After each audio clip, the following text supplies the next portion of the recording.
On a faraway island wrapped in mist and cold rain, there was once a kingdom that had grown very, very tired. Its fields still grew grain, its rivers still flowed to the sea, and church bells still rang in the mornings. Yet under that quiet surface, everything felt broken. Lords fought lords, neighbours feared neighbours, and people whispered that the law no longer had a voice. It was as if justice itself had fallen asleep somewhere, and no one knew how to wake it again.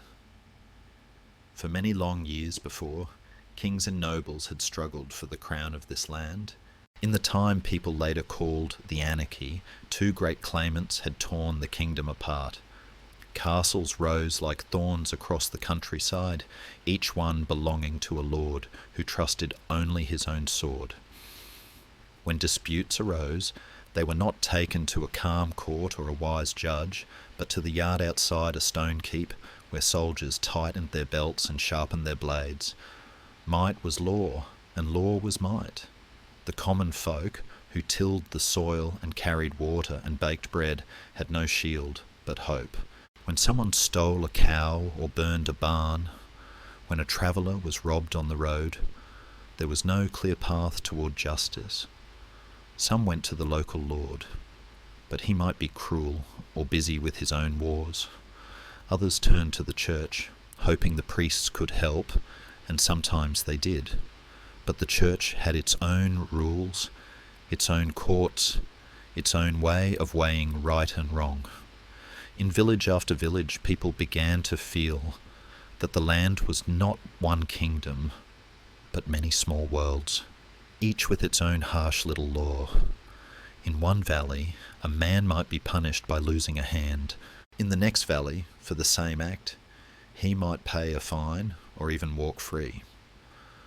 In one town, a dispute over land was decided by a local custom, so old that no one remembered where it came from. In another town, the same kind of dispute might be settled by a priest reading from a Latin book that almost no one understood. And still, in many places they turned to trials that now seem strange and frightening. A red-hot iron pressed into the skin, or cold water into which the accused was thrown. If God protected them, they were declared innocent. If not, their fate was sealed. It was a world where fear walked more boldly than fairness. At night, when the wind moved softly over the thatched roofs and the hearth fires sank to red embers, families whispered their worries. Would the men from the next castle ride through their fields again, taking grain without paying? Would the tax collector come twice this year instead of once? Would some old quarrel explode into sudden violence, leaving the children without a father? And if any of this happened, to whom could they truly appeal? A kingdom is not only made of stones and swords, it is made of promises too. Promises that a road is safe, that a contract will be honoured, that a person wrongly harmed can seek some kind of repair. In those restless years, those promises felt broken. The crown was weak, the noble strong, and each man's hope for justice depended on who stood behind him. A rich merchant might buy influence, a powerful lord might twist a case in his favour. A poor farmer had mostly his prayers. Yet even in such a time, people kept living, kept marrying, kept planting their fields. Life does not stop even when order crumbles. Children were born into a world where they could not remember anything different. To them, this chaos was simply the way things are. But for the elders, who dimly recalled calmer seasons, there was a quiet sadness.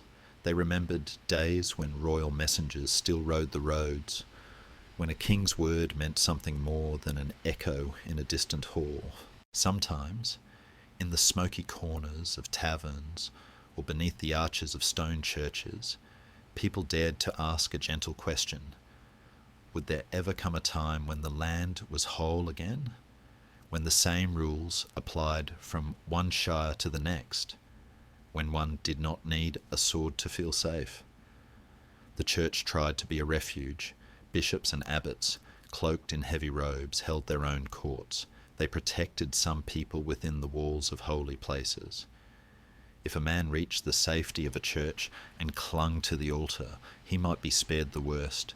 But even this mercy did not reach everyone, and the church itself sometimes argued with lords and kings, claiming its own rights, its own freedoms, its own immunity from the rough hands of secular power. So even in the courts of God, a hidden struggle went on beneath the sound of chants and prayers.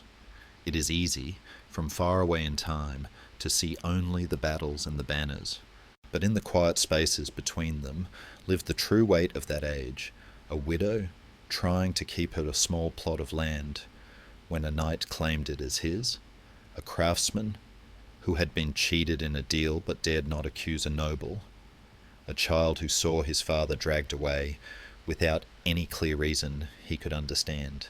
These were the people who truly felt the absence of a fair, steady law. Perhaps the deepest mystery of any kingdom is this: how does power become more than mere force?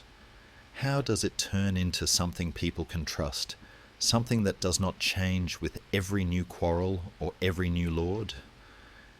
In that troubled land, the answer had not yet been found.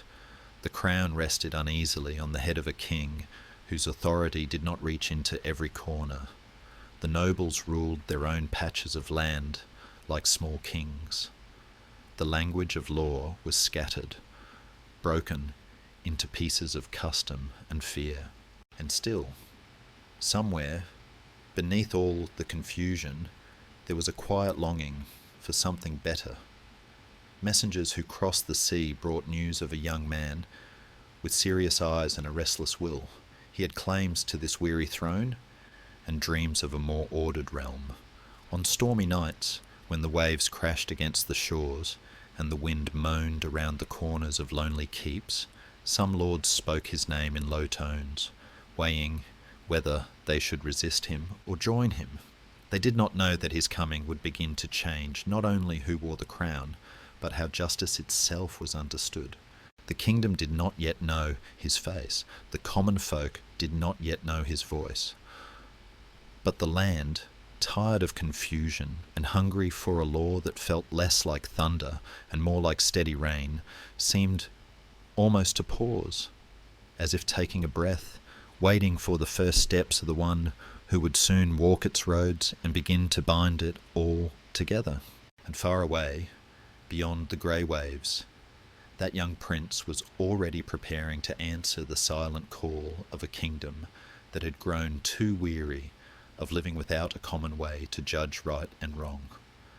When the long years of confusion finally began to fade, the young man whose name had been whispered in dark halls stepped onto the stage of history. His name was Henry, and he would later be called Henry II. He did not look like a man of soft dreams. He had sharp eyes that missed very little, a strong, restless body, and a mind that seemed always to be moving, thinking, measuring. From his mother, the Empress Matilda, he had inherited a fierce claim to the crown. From his father, Geoffrey of Anjou, he took a stubborn will and a taste for hard work. When Henry became king in 1154, the kingdom felt like a house after a storm. The roof was still standing, but many stones were loose, and rain had seeped in through broken tiles. Roads had fallen into disrepair. Some sheriffs had grown rich and cruel, squeezing the people. Castles had sprung up without permission, like weeds in untended soil. Henry did not come to simply enjoy the crown. He came with a burning desire to put things back in order. He travelled restlessly across his lands, riding hard through rain and mud, listening, asking questions, taking notes in his sharp memory.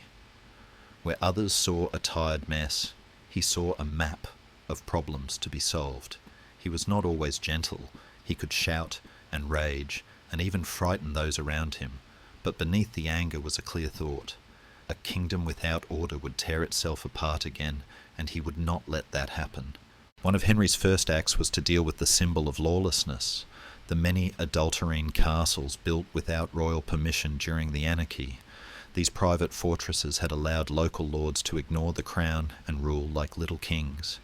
Henry demanded that many of them be destroyed. Stone walls that had once seemed so strong were pulled down, towers broken, moats filled.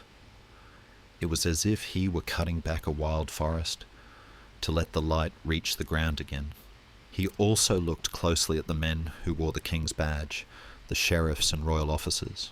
Some had used their power to rob the people and fill their own purses. Henry did not hesitate to remove them, fine them, or bring them to account. He wanted royal servants who served the law, not themselves. To many ordinary folk, the news that corrupt officials were being punished felt like a cool wind after heavy heat. For the first time in a long time, they sensed that the man on the throne actually cared whether justice was done. Yet Henry knew that punishing a few men and tearing down some castles would not be enough. The deeper problem was simpler and harder at the same time. There were too many different rules. In one place, the custom said one thing. In another place, the tradition said something else. The same case could be decided in two different ways, depending on where it was heard. Henry began to dream of something different, though he might not yet have given it a name. He wanted a law that was not just local habit or the will of a single lord. He wanted a body of royal decisions, repeated and remembered, that would spread across the land like the steady rhythm of rain on many roofs. If similar cases were decided in similar ways, people would begin to feel that justice was not a roll of the dice, but a pattern they could understand. In time, people would call this pattern common law, law that was common to the whole kingdom, not just to one corner of it. To build this, Henry would need more than soldiers and orders. He would need wise, loyal servants, men who could think clearly, write carefully, and move between the world of parchment and the world of living people. Among those who would soon enter his life, one name would shine and then break: Thomas Becket. But on those early days of Henry's reign, their paths had not yet fully crossed in the way that history remembers. For now, Henry worked and worked.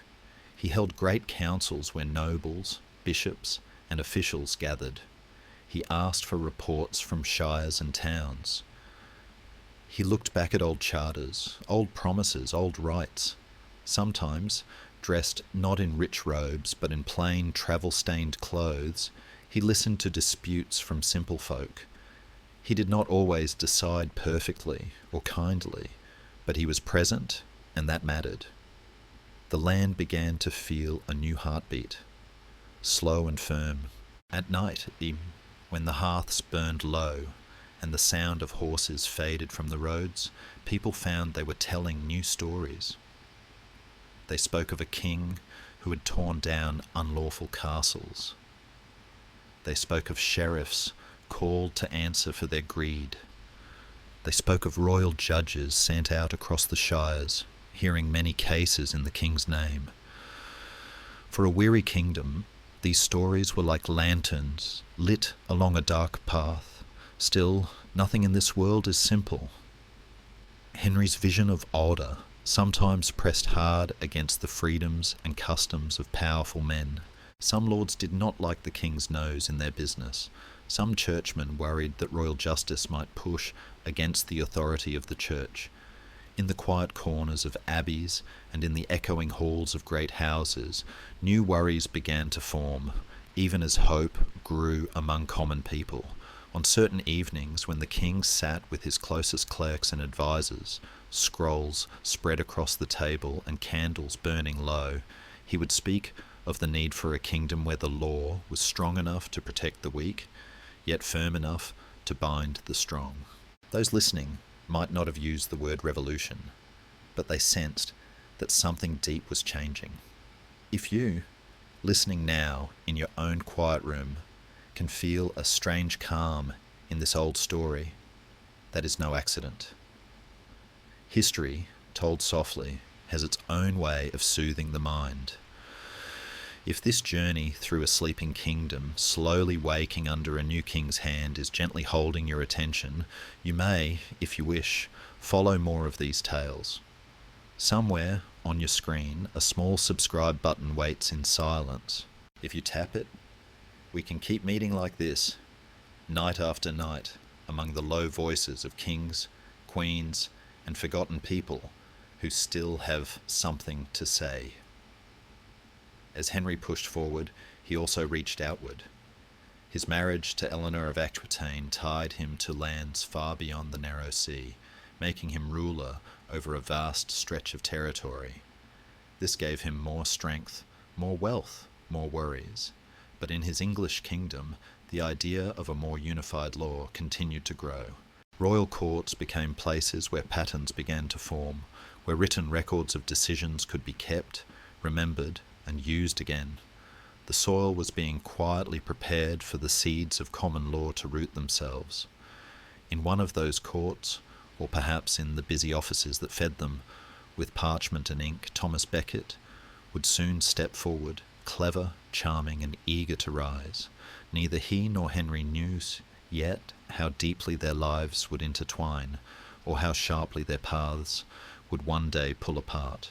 For now, in the soft half-light of a kingdom still healing, a hard-working king and an ambitious clerk were slowly moving toward each other, like two ships that would one day collide in full view of God, the church, and the watching world. And somewhere in the hush between those early reforms and the storms to come, the first true outlines of a common law began to shimmer, faint but steady, over the tired fields and sleeping towns. In those days, when Henry rode across his lands like a restless storm, there was another man whose footsteps were lighter, but whose shadow would soon stretch almost as far. His name was Thomas Becket. He was not born into great power. His family in London was respected, but not among the highest lords. As a boy, Thomas learned to read and write when many could not. He studied in church schools, where Latin words floated like strange birds across the page, and he chased them until he could hold them in his mind. He spent time in Paris too, walking narrow streets and listening to scholars argue about law and faith. Slowly, he became the kind of man who could move easily between worlds, at home with books and candles, but also able to smile, flatter, and charm in the halls of the powerful. When he returned to England, Thomas entered the service of Theobald, the Archbishop of Canterbury. There, in the heart of the English Church, he proved himself quick and clever. He carried messages, handled tricky questions, and learned how both royal and church courts worked. Theobald saw in him a useful bridge between crown and altar. It was Theobald who first brought Thomas to Henry's attention. When the king and this bright clerk finally met, it was as if two fires suddenly found the same dry wood. Henry saw that Thomas was sharp, witty, and brave in debate. Thomas saw in Henry a chance to rise high and to shape the kingdom in ways that would echo beyond his own lifetime. Soon, Henry made a decision that would bind their lives together. He chose Thomas Becket to be his chancellor. As chancellor, Thomas was more than a simple secretary. He was keeper of the royal seal, the small but powerful mark that made the king's written orders real. Whenever the king wished to send a command across the realm, it would pass through Thomas's hands. He saw disputes over land, taxes, and feudal duties. He listened to the cries of those who felt wronged by local lords. Day after day, his desk filled with parchments like fallen leaves, each one telling a story of conflict, hope, or fear. In public, Henry and Thomas seemed almost like brothers. They hunted together, laughed together, and teased each other in front of the court. Some evenings, after long hours of work, they might sit with cups of wine, speaking in a more relaxed tone. Henry might complain about stubborn nobles or slow bishops. Thomas might make him laugh with a sharp joke, or a clever story. Their friendship warmed the cold stone of royal halls. People at court whispered that no man in England had the king's ear as closely as Thomas did. Yet their closeness was not just about smiles and shared hunts. Beneath it lay serious work. Henry wanted order. Thomas, as Chancellor, helped to build it. He organised records so that older royal decisions could be remembered and used again. He helped shape letters that called men to the king's courts. He watched patterns form in how disputes were settled. When similar cases came before the king, Thomas could recall how such matters had been handled before, guiding Henry's judgment toward consistency. Slowly, quietly, the idea that like cases should be treated alike began to take root. For the ordinary people who came under the reach of this growing royal justice, it felt as if a new path was being laid through a dark forest. Instead of begging a local lord whose mood might change like the weather, they could seek a royal writ, a short written order bearing the king's seal. With that writ, they could bring their case into a royal court, where trained judges serving the crown would hear it. The language was still difficult, the procedures still strange, but compared to the wild confusion of earlier years, there was a new sense of shape.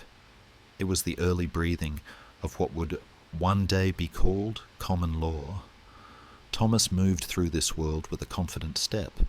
He wore fine clothes and kept a rich household. Some said he loved luxury too much for a man of the church. He had fine horses, rich meals, and many servants. At banquets, he knew how to entertain nobles with stories, and how to ease tense moments with a well-timed word. But he also knew the weight of papers on his desk, the importance of each small decision. A line written here, a seal pressed there. These acts could decide who kept a field, who paid a tax, who owed service to whom. The power of law, once scattered and weak, was slowly gathering around the king's court, and Thomas's hands helped shape its flow. Of course, not everyone was pleased. Some lords muttered that too much power was drifting toward the crown. They did not like that their tenants could drag disputes into royal courts, away from local customs they had long controlled. Some churchmen worried that royal justice, guided by Thomas the Chancellor, might push into areas they thought belonged to the church alone. Yet, for the time being, Henry and Thomas together made a strong team. Henry could thunder, command, and threaten. Thomas could smooth, explain, and persuade. Together they were like hammer and chisel, cutting new lines into the stone of the kingdom. At night, as torches flickered in the halls, Thomas might look over a pile of parchments and feel a strange mixture of pride and unease. Pride because he was at the centre of great changes. Unease because he knew that both king and church claimed high places in this world, and that he stood between them, serving a king while wearing the robes of a churchman. Sometimes, as he walked alone through a quiet chapel, hearing the faint echo of his own footsteps, he might have wondered, could such a balance last forever? But the questions drifted away as work returned. There were always new cases, new taxes to arrange, new lands to assess. Henry's realm stretched wide, and the needs of government were like waves, always coming, never stopping. In the shires, people were beginning to notice the difference. Travellers spoke of royal justices who came on fixed circuits, hearing many cases in one place, instead of leaving each small quarrel to local strength. They spoke of written records, of decisions that did not vanish as soon as the hall emptied. In a world where so much depended on memory and rumour, this new written backbone of law felt strangely solid. Thomas's name sometimes travelled with these stories. To some he was the clever servant of a strong king, the man who helped bring order. To others he was too close to power, too willing to let royal will flow into places where old traditions had once ruled. But he moved forward step by step, as if carried along by a river. he himself was helping to deepen and shape. For Henry, Thomas was still the trusted friend who shared his table and his burdens. The king did not yet see that the same sharp mind that served him so well as Chancellor could one day stand against him if conscience pulled in another direction. For now, Henry saw only a loyal ally, and in that trust he would soon make a choice that seemed wise and almost perfect, to lift Thomas from the king's side to the highest seat in the English church. Far from the noise of court, somewhere under the high roof of Canterbury, an old archbishop's life was drawing to its quiet close. Candles burned low, monks whispered prayers, and the great chair of the English church was about to fall empty. Into that emptiness, Henry's thought would soon reach. He would see in his brilliant chancellor the answer to many of his worries, the final key to uniting crown and church under a single guiding hand, not knowing that this key, once turned, would one day lock himself outside the very door he wished to control. When the old archbishop finally passed from this world, the air around Canterbury seemed to grow strangely still, as if the great cathedral itself were holding its breath. Monks moved quietly through shadowed cloisters, their sandals whispering on the stone. Candles trembled before painted saints, and far above, in the dim heights of the roof, dust drifted through narrow beams of coloured light. The seat of the Archbishop of Canterbury, the highest post in the English church, now stood empty, and in that emptiness Henry's thoughts began to circle like a hawk searching for a place to land. The king had long felt the church as both helper and rival. Its priests and bishops taught the people, cared for the poor, and prayed for the souls of kings. But the church also had its own courts, its own laws, and its own strong sense of independence. When a priest did wrong, he was often judged not in the king's court, but in a church court, where the punishments were usually lighter.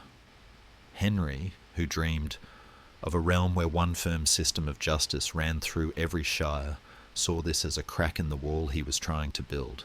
To him, it seemed unfair that some men could hide behind the protection of benefit of clergy, while ordinary folk faced harsher judgment. In his restless mind, a simple, bold idea formed. If he could place a close friend, someone he trusted completely, at the head of the English church, then crown and altar could move together, like two horses pulling the same cart. That friend, of course, was Thomas Becket. When Henry first spoke of this plan, those around him were surprised.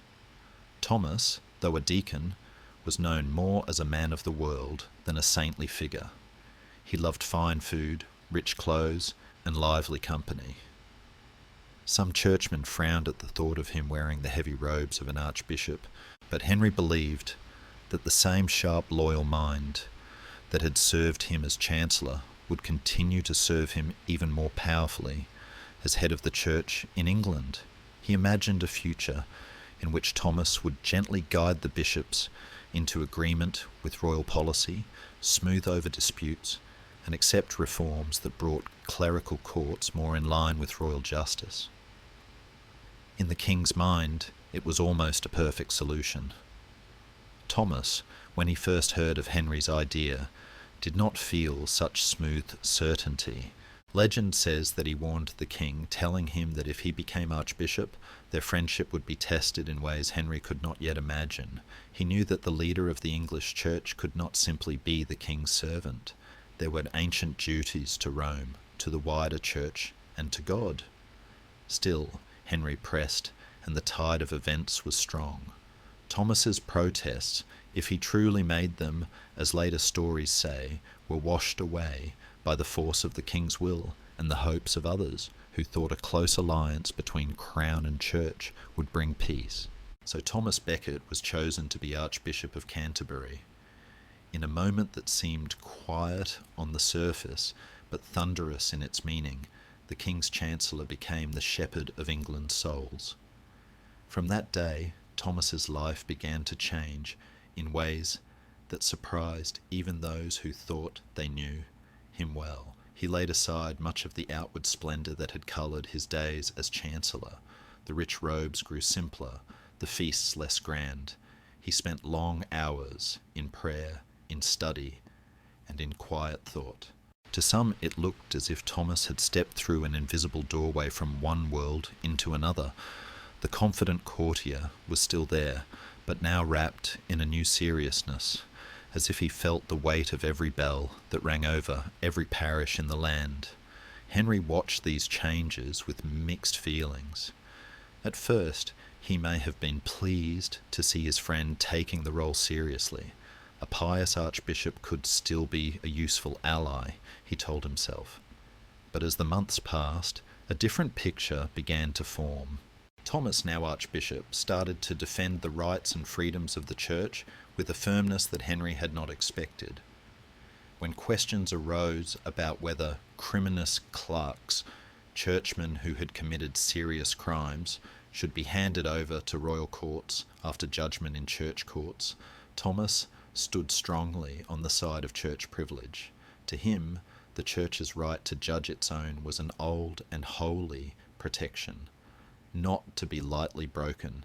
Henry, who cared deeply about building a single strong network of royal justice, felt anger coil inside him.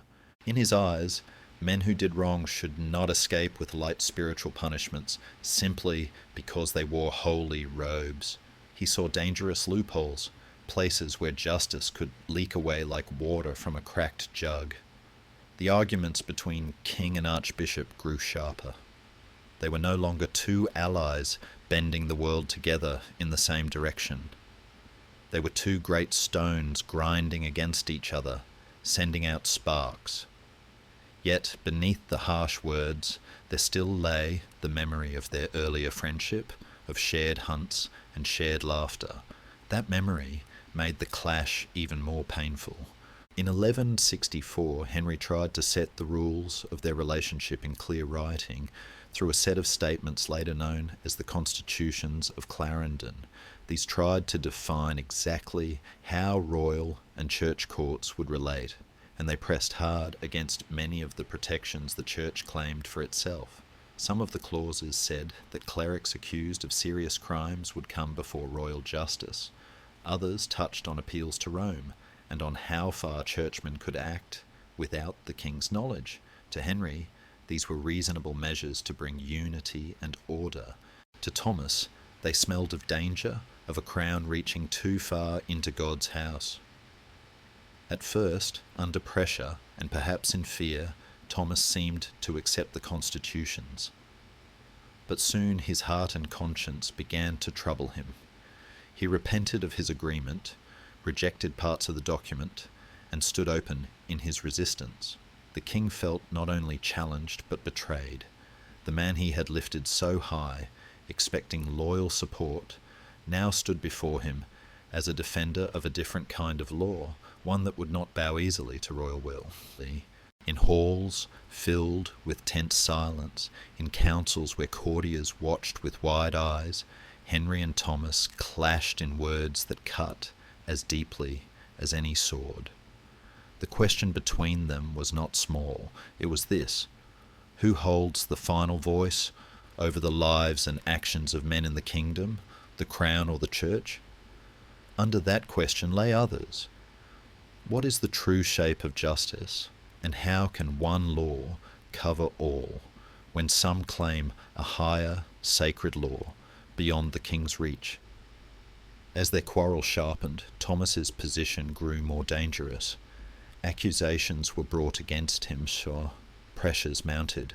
Finally, fearing what might happen if he stayed, he fled across the sea to France. The roads that had once carried him proudly as Chancellor and Archbishop now saw him pass as an exile, leaving behind the land where his name had become both praised and cursed.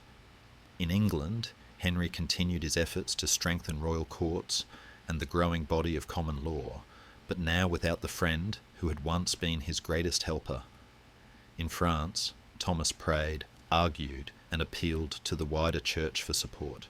Years would pass in this uneasy dance as two former friends held to their positions like two stars caught in opposing pulls. And all the while, the people of England lived their ordinary days under a sky where two powerful forces, crown and church, king and archbishop, moved in slow, threatening circles around each other, until at last those circles would cross again, not in the safety of a council hall, but under the high, echoing vaults of a cathedral, where the stone itself seemed to listen. The years of Thomas's exile moved slowly, like grey clouds drifting across a restless sky. In France, far from the kingdom whose laws he had once helped to shape, he walked cloisters and gardens, a tall figure in plain robes, his face lined by worry and prayer. He spoke with the King of France, with papal envoys, with bishops who listened and weighed his words. Sometimes he stood firm and fiery, defending what he believed were the ancient rights of the Church. At other times, in the quiet of a chapel where candle flames shivered in the draught, he knelt long and silent, as if asking whether he had chosen the right path or simply a harder one. Across the sea, Henry II lived in a whirl of duties, campaigns and reforms. He travelled between his lands, dealt with rebellious lords, arranged marriages, and managed the great web of his empire. Yet the quarrel with Thomas was like a stone in his shoe, always there, never letting him walk fully at ease. He continued to build the strength of royal justice, sending judges on their circuits, refining procedures, making sure writs could open the doors of royal courts to more and more cases. The idea that justice should not depend on the mood of a single lord, but on known forms and recorded judgments slowly spread. In this way, even while the king and archbishop fought across a political and spiritual distance, the roots of common law dug deeper into the soil of England. Messengers moved back and forth between them, bearing letters thick with argument and emotion. The Pope tried to balance between disciplining a stubborn king and restraining a fiery archbishop. Sometimes there were signs of hope, small agreements that seemed to open a narrow bridge across the gulf between them. At other times new anger flared, and the bridge cracked again. The people of England, who had no say in these high quarrels, felt their effects in subtler ways. Bishops hesitated, unsure whether to lean toward their exiled archbishop or the powerful king still on the throne. Some church courts grew cautious. Some royal officials tested how far they could press. In this tension, the question hung like a bell that had been struck but not yet settled. Who truly holds the final word in the kingdom, when the law of God and the law of the king seem to pull in different directions? After several long years, the pressure on both men increased. Henry did not wish to remain in conflict with the church forever. Thomas, too, felt the weight of being away from his flock, far from Canterbury's towers and the people whose souls he was meant to guide. Under papal urging, talks of reconciliation grew stronger. At last, after many bitter exchanges, a fragile peace was shaped, like a delicate glass cup that could still shatter at a careless touch. Thomas would return to England as archbishop. Some disputes remained blurred, some words deliberately left soft at the edges, but both sides, tired in their own ways, agreed to try again. When word spread that Thomas was coming home, the sea winds carried the news faster than any rider could. In Canterbury, monks prepared to welcome him. In villages, people spoke of the famous archbishop who had stood up to the king and suffered exile for his position. Some admired his courage, others feared the trouble that might follow him. Henry was away in Normandy when Thomas landed on English soil once more. The archbishop's arrival was not quiet. Crowds came out to see him, to touch his robes, to ask for blessings.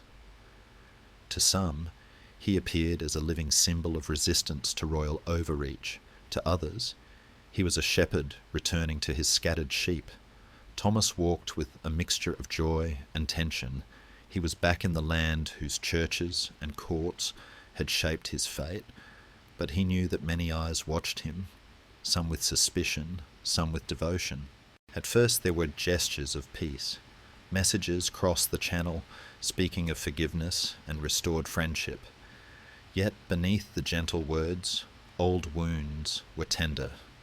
Soon, Thomas made moves that seemed to challenge the king's authority again, such as excommunicating certain bishops who had sided strongly with Henry during the years of conflict.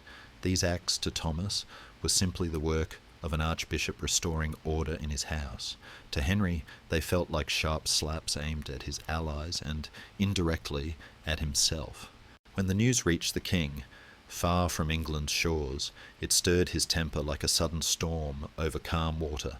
He had tried, in his own way, to make peace. Now it seemed, to his mind, that Thomas was using his restored position to humiliate royal supporters. In a moment that history would remember darkly, Henry let his rage spill into words that burned hot and reckless. Surrounded by knights and courtiers, he asked in exasperation whether no one would rid him of this troublesome or meddlesome priest. Whether the exact words were as later told or somewhat different, the meaning felt clear to those who heard. The king's patience with Thomas had broken. 4 knights, loyal to the crown, and perhaps eager to prove their devotion, took those words not as a mere complaint, but as a call to act.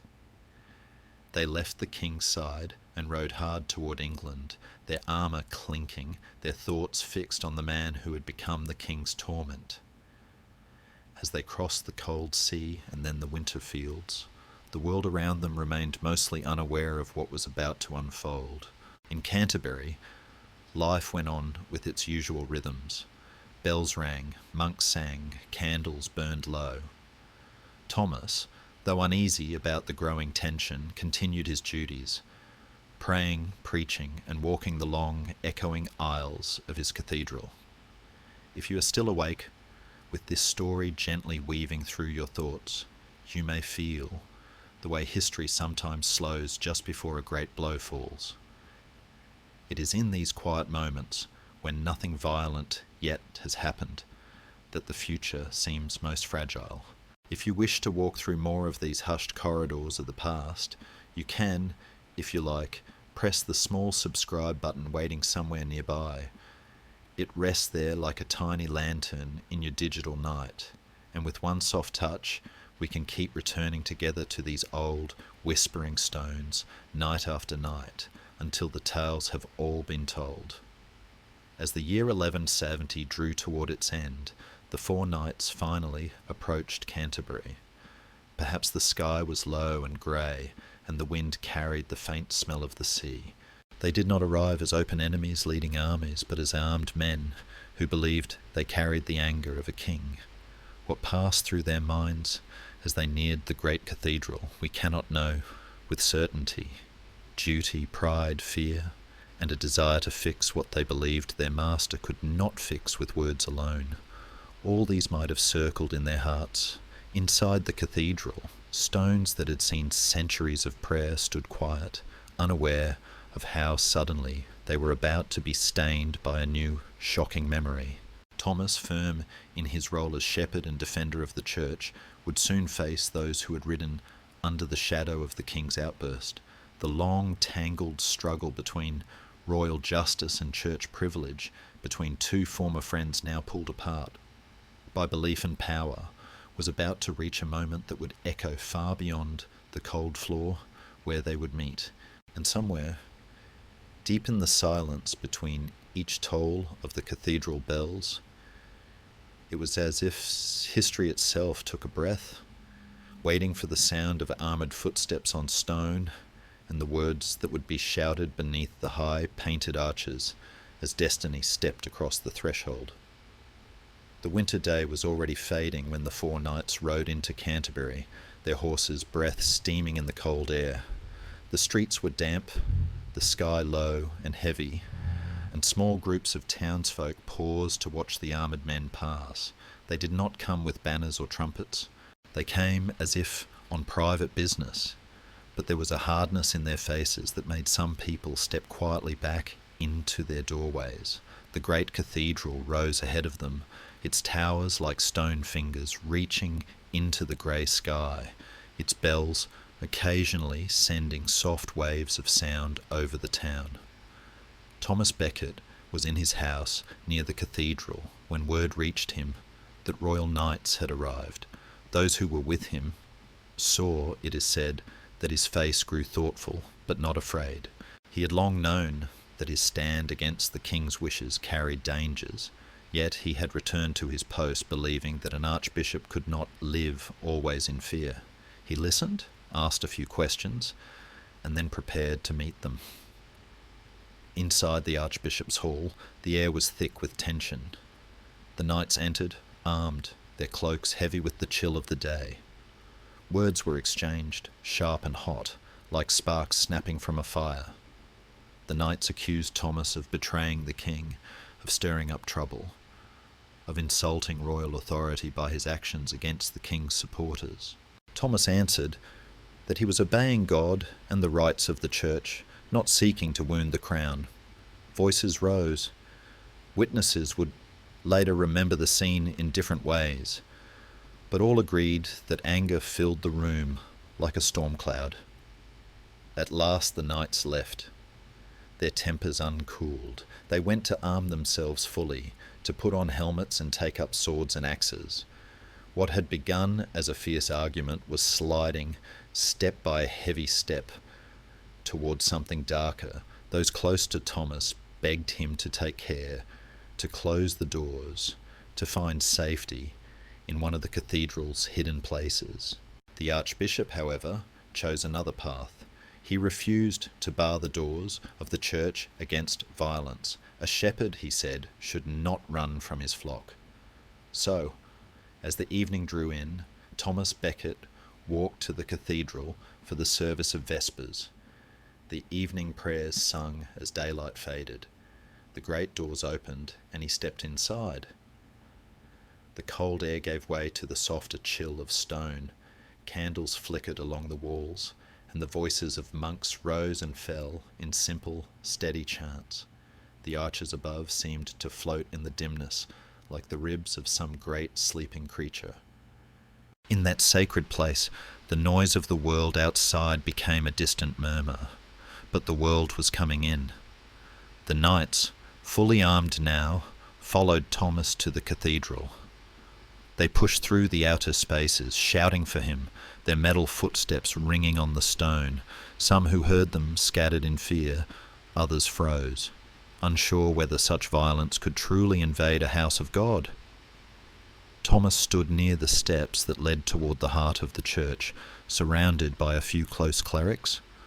When the knights reached him, harsh words broke the hush.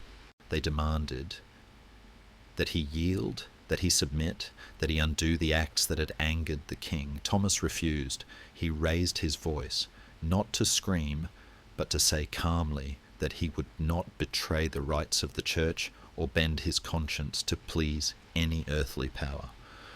His friends pulled at his sleeves, begging him to flee deeper into the building, but he stood firm where the stones were worn by centuries of prayer. What happened next unfolded in a rush that witnesses later struggled to describe without trembling.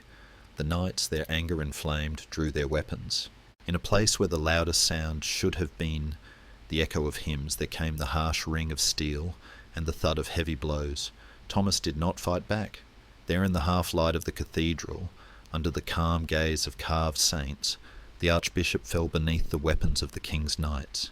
His blood touched the cold stone floor, turning that quiet spot into a wound in the memory of the kingdom.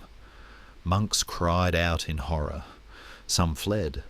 Others knelt beside their fallen shepherd, sobbing prayers that tangled together in fear and grief. Outside, the town began to hear confused reports. An archbishop, killed in his own cathedral. The thought was so shocking that some could not believe it at first. yet the truth could not be hidden. The news of Thomas Becket's death in Canterbury Cathedral on that winter evening of 1170 spread like ripples from a stone thrown into still water. Across England, people whispered in markets and by hearths. Some spoke with pity, some with anger, some with a kind of awe. Beyond the sea, in the courts of Europe and the halls of Rome, the story travelled quickly. A king's knights had slain an archbishop at the very steps of the altar. It sounded to many ears less like a simple crime and more like a deep wound struck at the church itself. Henry II, when the news finally reached him, did not stand proudly over the act. Instead, according to many accounts, he fell into a storm of grief and shock. Whether he had meant his angry words to lead to such an end or not, they had been taken by his followers as a signal, and their blades had done what his own hands had never ordered in clear, cold language. The king had wanted to rid himself of a troublesome opponent. Instead, he now faced the shadow of a martyr. Thomas's death in the cathedral did something no royal decree could undo. It turned him, in the minds of many, from a difficult, stubborn churchman into a holy witness, a man who had died rather than bend his conscience to the will of a king. Almost at once, people began to pray at the place where he fell. Stories spread of answered prayers, of healings and wonders. Pilgrims came, some on sore feet from far away, to kneel where the bishop's blood had stained the stones. The cathedral, once simply the seat of England's highest churchman, slowly became the heart of a growing cult of St. Thomas of Canterbury. For Henry, this new reality was a heavy burden. The more people honoured Thomas as a martyr, the more Henry's role in his death seemed dark and dangerous. The church pressed for signs of the king's repentance.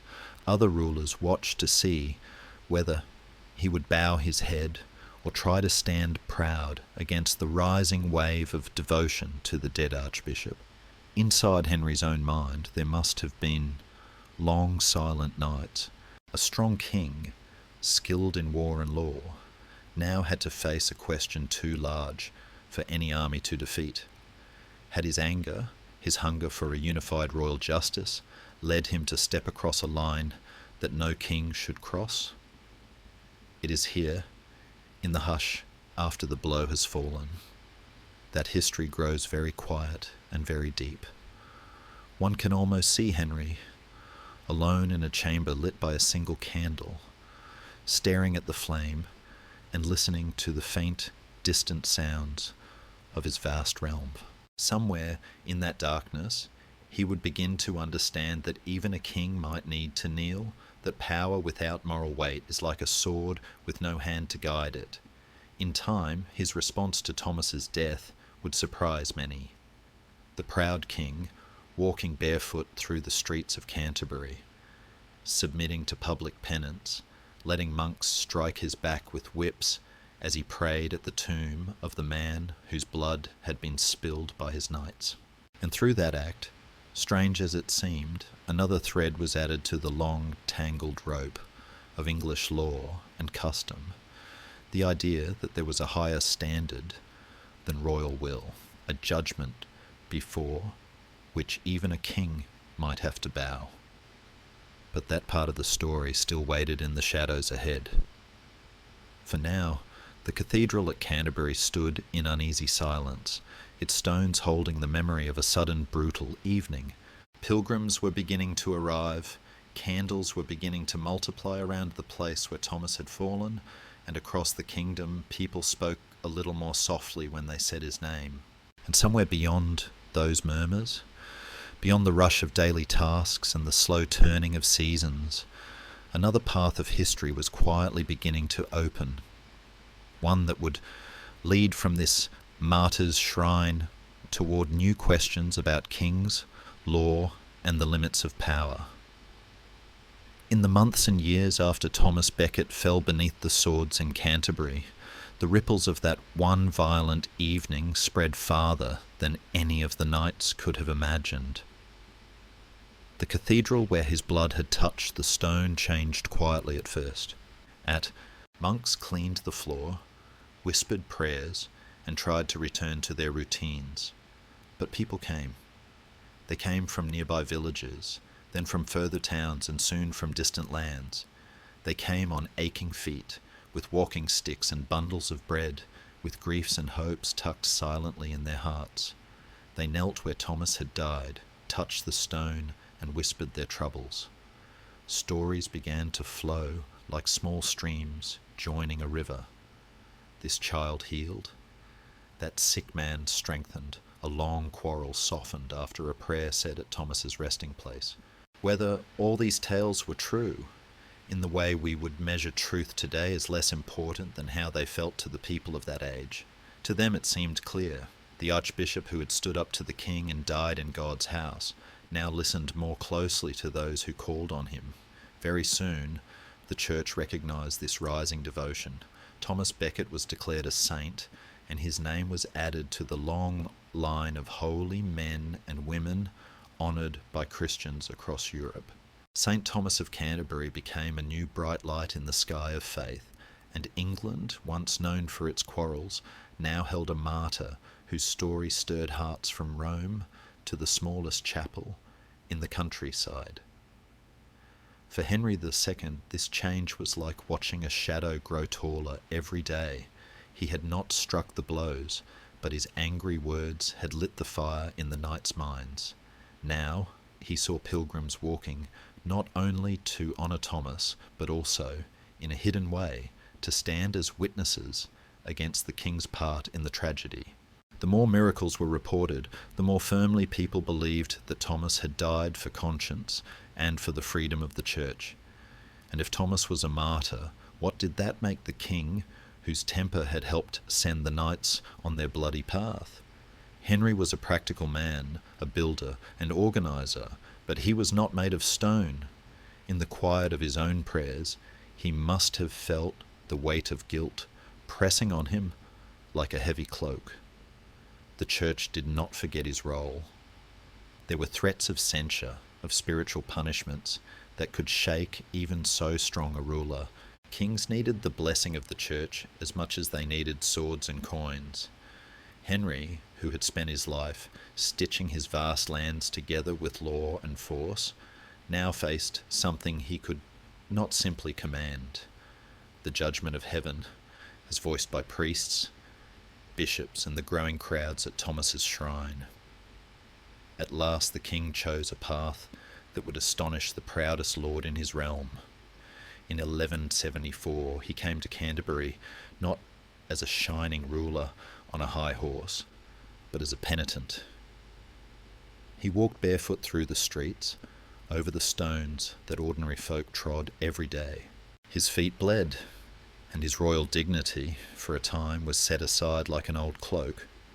When he reached the cathedral, where Thomas's tomb already drew so many, Henry submitted to public penance. He knelt, he prayed, and according to the stories most often told, he allowed monks to strike his back with whips as a sign of his sorrow. It was a shocking sight, the man who wore a crown humbling himself before the memory of the man he had once called troublesome. In that moment, something quietly powerful happened in the mind of the kingdom. People saw that even a king could be called to account not only by other lords or by foreign enemies, but by the moral weight of a dead churchman and the living voice of the church.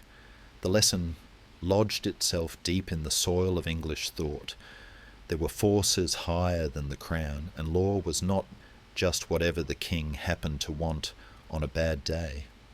Henry's penance did not erase all his faults, and it did not mean that he and the church never argued again, but it helped heal the open wound left by Thomas's death.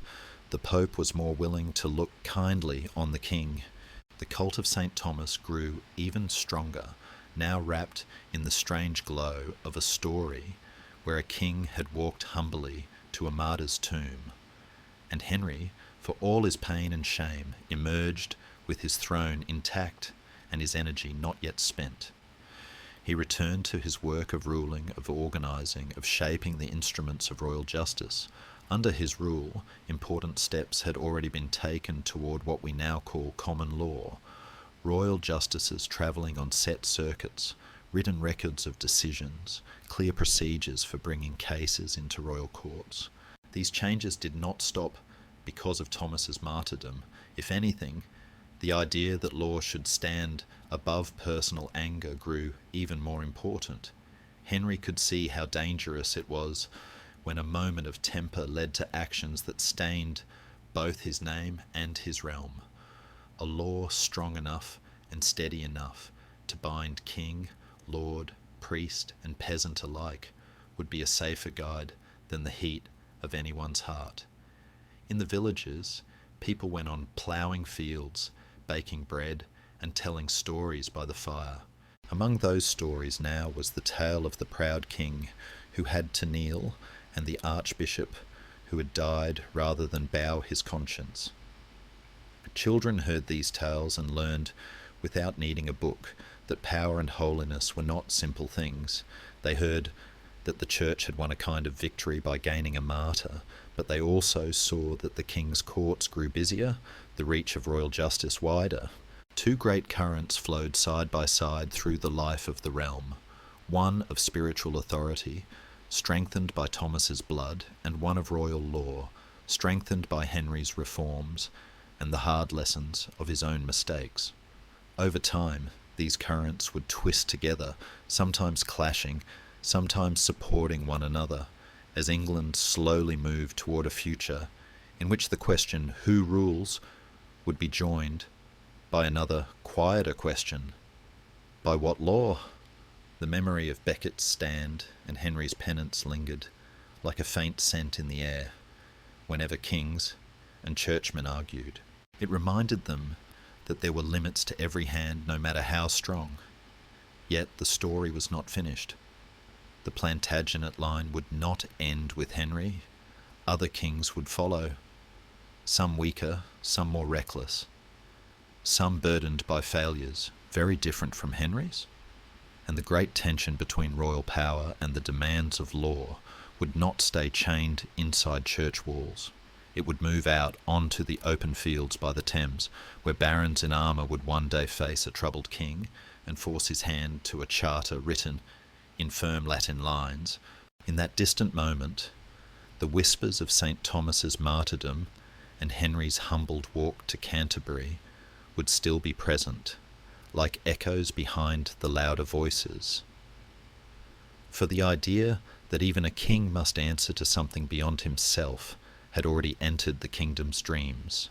And somewhere, as Henry aged and his sons grew restless, as storms of rebellion and disappointment gathered on the horizon, the path that led from Canterbury's blood-stained stones to a meadow called Runnymede was beginning to take shape, faint but real, beneath the turning of the seasons. As the years moved on, and Henry II grew older, the shadows in his life lengthened in new ways. He had faced down rebellious nobles, argued with the church, and tried to weave his far-flung lands into a single ordered whole. But in his own family, storms gathered that even his sharp mind could not fully control.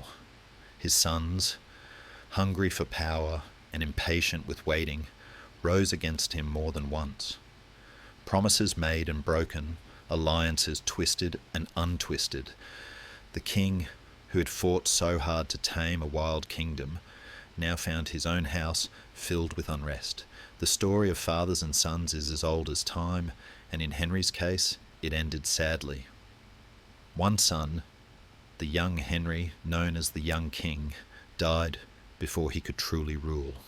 Others rebelled, reconciled, and rebelled again. In the end, the strain broke Henry's spirit.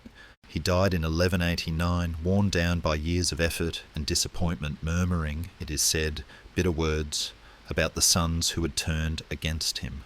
The great work of strengthening royal justice and shaping early common law did not die with him, but the hand that had guided it was gone. His lands and crowns passed first to Richard, the bold warlike son remembered as Richard the Lionheart.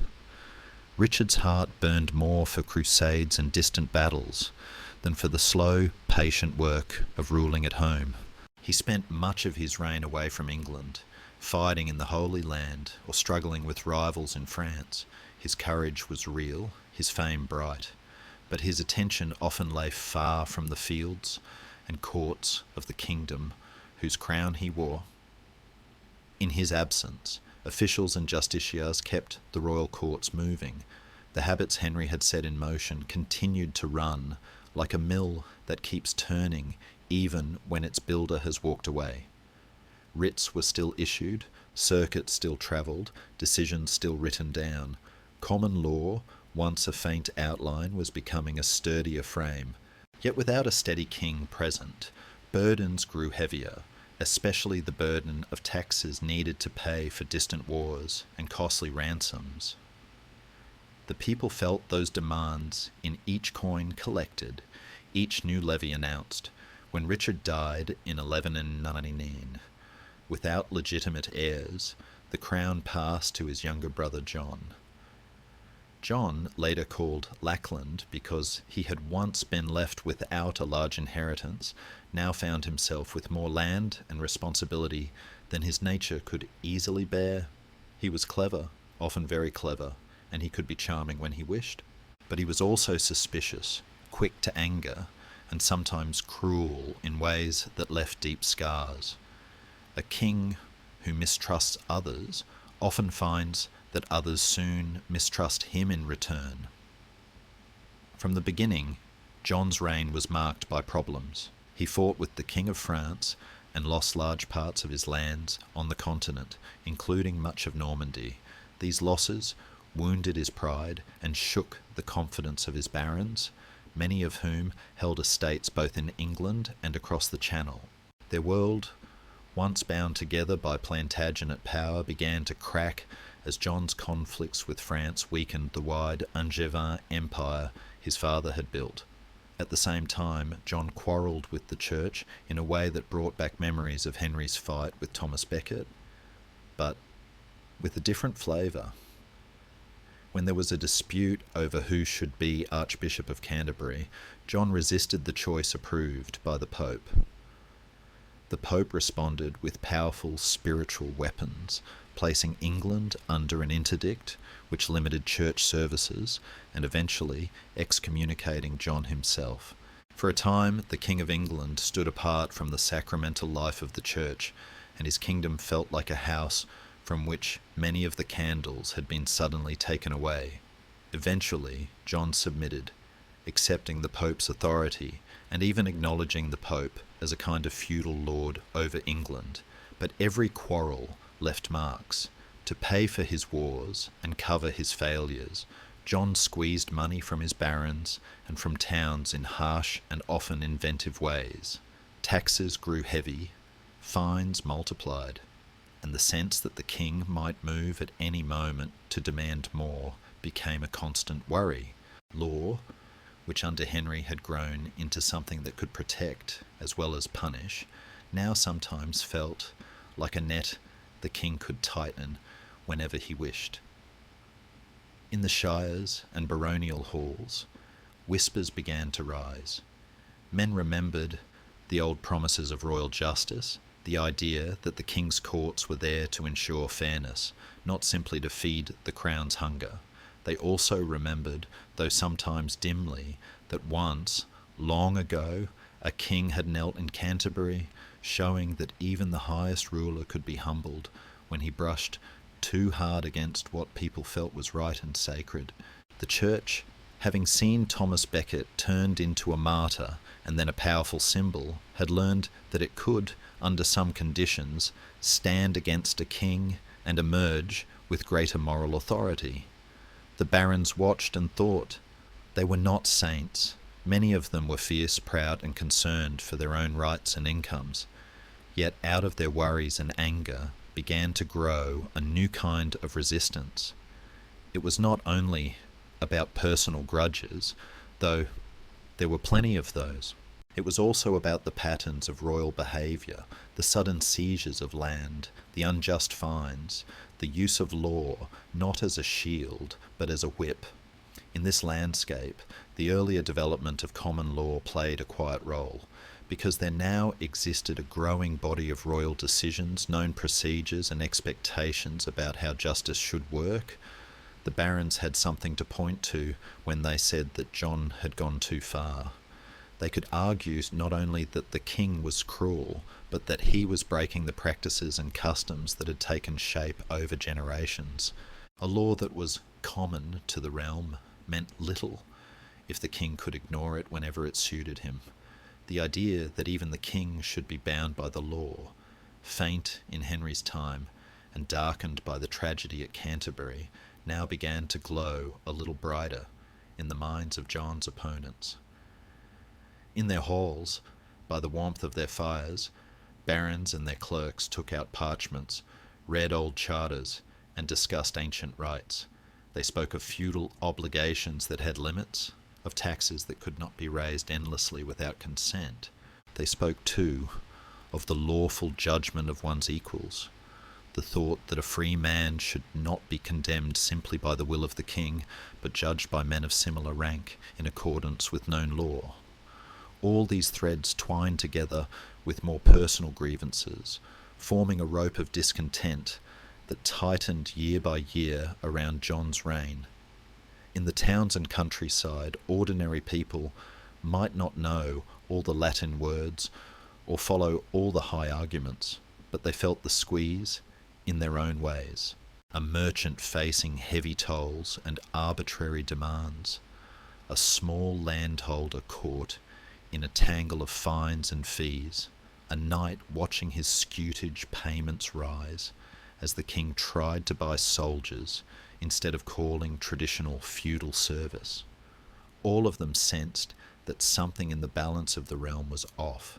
By the early 1200s, particularly after a disastrous campaign in 1214 in which John failed to win back his lost lands in France, the patience of many barons snapped. Their loyalty had been stretched, and at last it began to tear. Where earlier kings had occasionally faced rebellion over specific disputes, John now faced a wider, more organised resistance. Some of his nobles banded together and demanded not just small changes, but a clear written statement of the king's duties and the limits on his power. They did not speak in modern words about human rights for all people.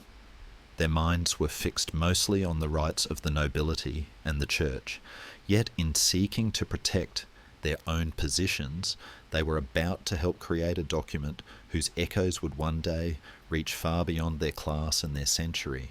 Under the grey English sky, as winter turned to spring and then to summer, this confrontation drew nearer. A king known for breaking promises and a group of barons weary of broken trust were moving toward a meeting by the River Thames. There, on a wide meadow called Runnymede, words would be written and sealed that tried to capture in careful Latin phrases the idea that law could stand above the momentary will of any ruler. And somewhere, beneath the sound of hooves and murmured oaths, the quiet memory of Thomas Becket's stand, Henry's penance, and the long, slow growth of common law whispered that this was not a beginning from nothing, but another step in a journey that had been winding through the kingdom's heart for many years. The road to Runnymede was not a single straight path, but many small roads of anger, disappointment and hope, slowly winding toward the same wide meadow. By the year 1215, King John stood in a hard place. He had lost important lands in France.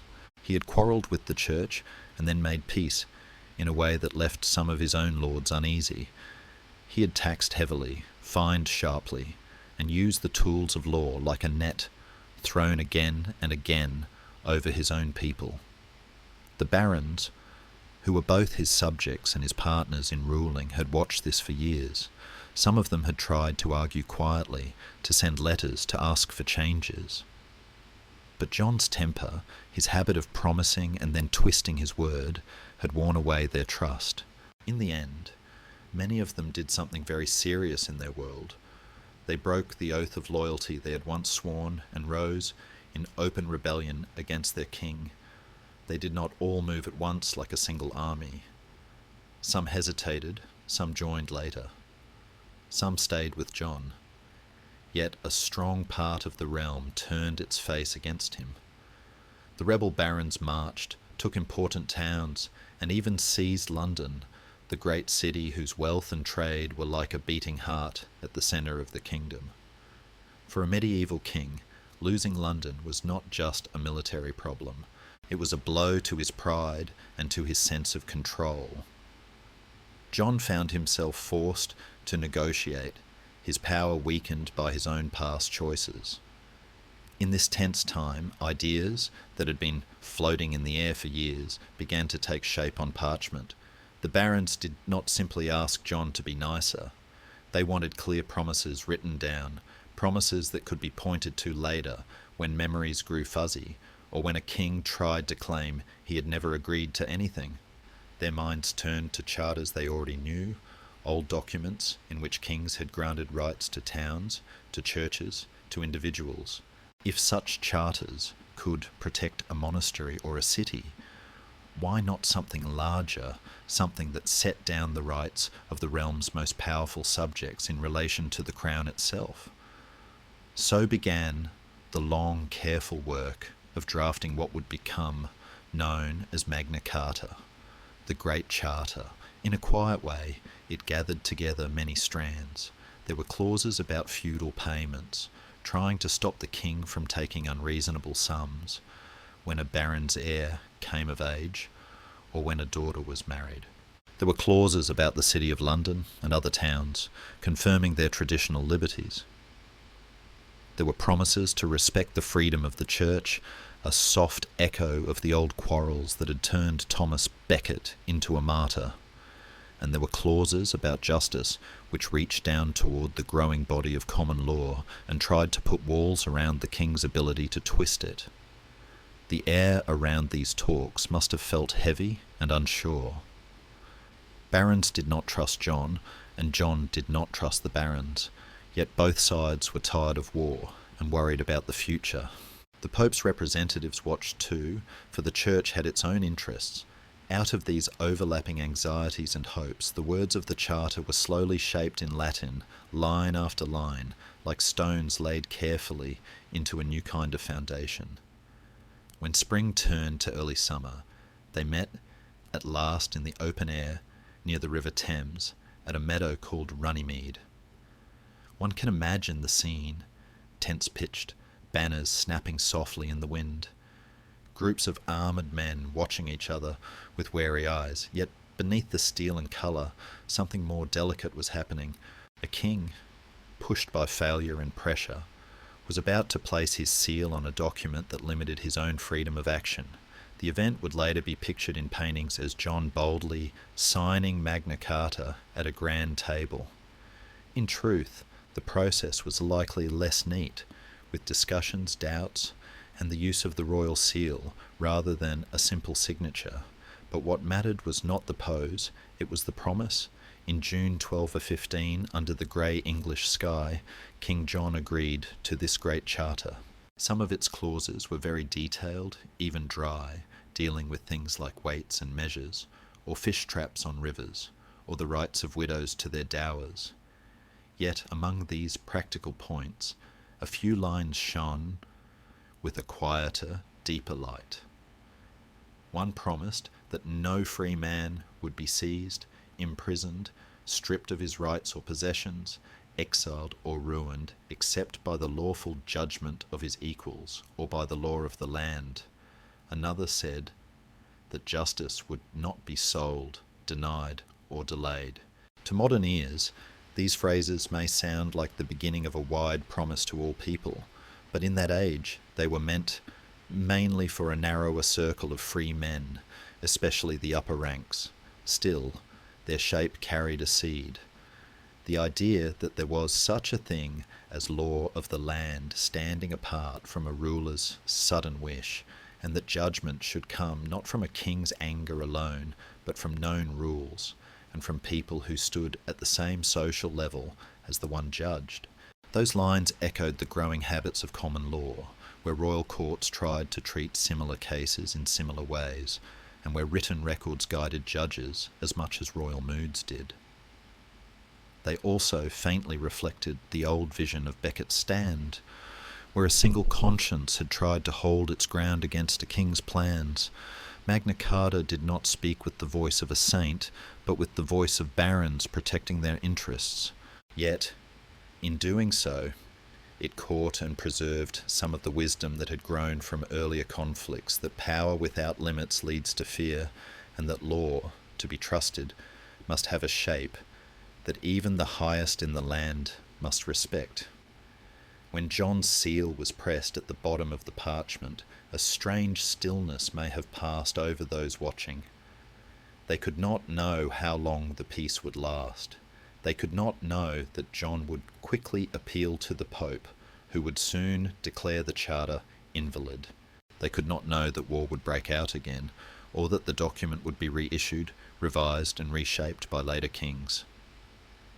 In that moment, all they knew was that there was now a written promise that the king had agreed to, a promise that set out in careful Latin the bounds of what he should and should not do. Copies of Magna Carta were made and sent to cathedrals and important places across the realm. There, in dim chancels and dusty chests, the words waited, even when the charter itself was briefly cast aside. Priests and clerks read it, some with close attention, others only in passing. Barons kept it in mind when they weighed a king's actions. Over time, as new troubles came and went, people would remember the moment when a king had been forced by his own subjects to accept written limits. It was not a human rights declaration in the modern sense. It did not free the unfree or give equal voice to the poor, but it did something quieter and older. It reminded those who knew its words that the realm was not simply a king's personal possession, but a community with customs, laws, and expectations that even he must honour. In the soft turning of years that followed, that thought would fade and brighten, be forgotten and rediscovered, like a star sometimes hidden by clouds, sometimes shining clearly on a clear night. And somewhere, in the long memory of England, the line from a tired, chaotic kingdom under Henry II, through the blood at Canterbury, to the sealed parchment at Runnymede, formed itself into a single, slow story about how people learned to ask, again and again, not just who rules, but by what right and under which law. Beyond the tents and the river, summer fields rustled softly in the breeze, as if the land itself were listening, storing away the echo of Latin words that would outlive both the proud barons and the troubled king who had tried so hard to hold everything in his own hands. After the tents at Runnymede were taken down, and the barons and the king rode away, the world did not suddenly become calm and fair. The River Thames went on, flowing past the meadow, as it always had, and the wind still moved through the reeds. But in the halls of power the air stayed tense. King John, who had pressed his seal onto Magna Carta under heavy pressure, soon began to pull back from what he had promised. Within months he appealed to the Pope, who declared the charter null and void, calling it forced and improper. For John, this seemed like a way to free himself from the net the barons had thrown over him. For the barons, it was a sharp betrayal, a sign that the king's old habits had not changed at all. War broke out again, as open and bitter as before. Some barons even invited a foreign prince, Louis of France, to come and take the English throne, so little faith did they have left in John. The land once more felt the tramp of armies and the crackle of burning, a sad echo of older conflicts that had shaken the realm long before Henry II's reforms. Yet history has a quiet way of turning at unexpected moments. In the middle of this turmoil, in October 1216, John died, worn down by illness and the strain of rule. His son Henry was only a child, a boy of 9, with a face that had not yet hardened into the lines of power or failure. Suddenly, the barons and the king's advisers faced a new question: what to do with a realm split by anger when the man at the centre of the storm was gone. In that delicate moment, wise heads around the young Henry III saw that the Great Charter, which John had tried to cast aside, might now become a bridge instead of a weapon. They took Magna Carta, trimmed some parts, and reissued it in the name of the Child King. It was a message wrapped in Latin. This new ruler would not walk exactly in his father's footsteps. He would respect the laws and customs set out in the Charter. Many barons, tired of war and wary of French influence, chose to accept this offer. Slowly, painfully, the fighting eased. Over the next years, Magna Carta was issued again in 1217 and 1295, each time slightly reshaped, like a stone being gently polished by repeated touches. Some clauses were dropped, others clarified, but the heart of it remained: promises about fair payments, about the freedom of the church, about justice not to be sold or delayed, and about no free man being punished except by lawful judgment of his equals or by the law of the land. The charter was no longer just a desperate demand forced on a cornered king. It was becoming a kind of agreement between ruler and realm, a statement that could be read and remembered whenever the balance tilted too far. In churches and chapter houses, copies of Magna Carta were stored carefully. Monks and clerks copied its words onto new parchments when the old ones wore thin. Judges and lawyers began to know its clauses, to quote them in arguments about what the king could or could not rightly do. Slowly the Great Charter sank roots into the soil of English common law. It was not a separate, shining thing that stood above the courts. Instead, it wove itself into the everyday fabric of decisions and customs.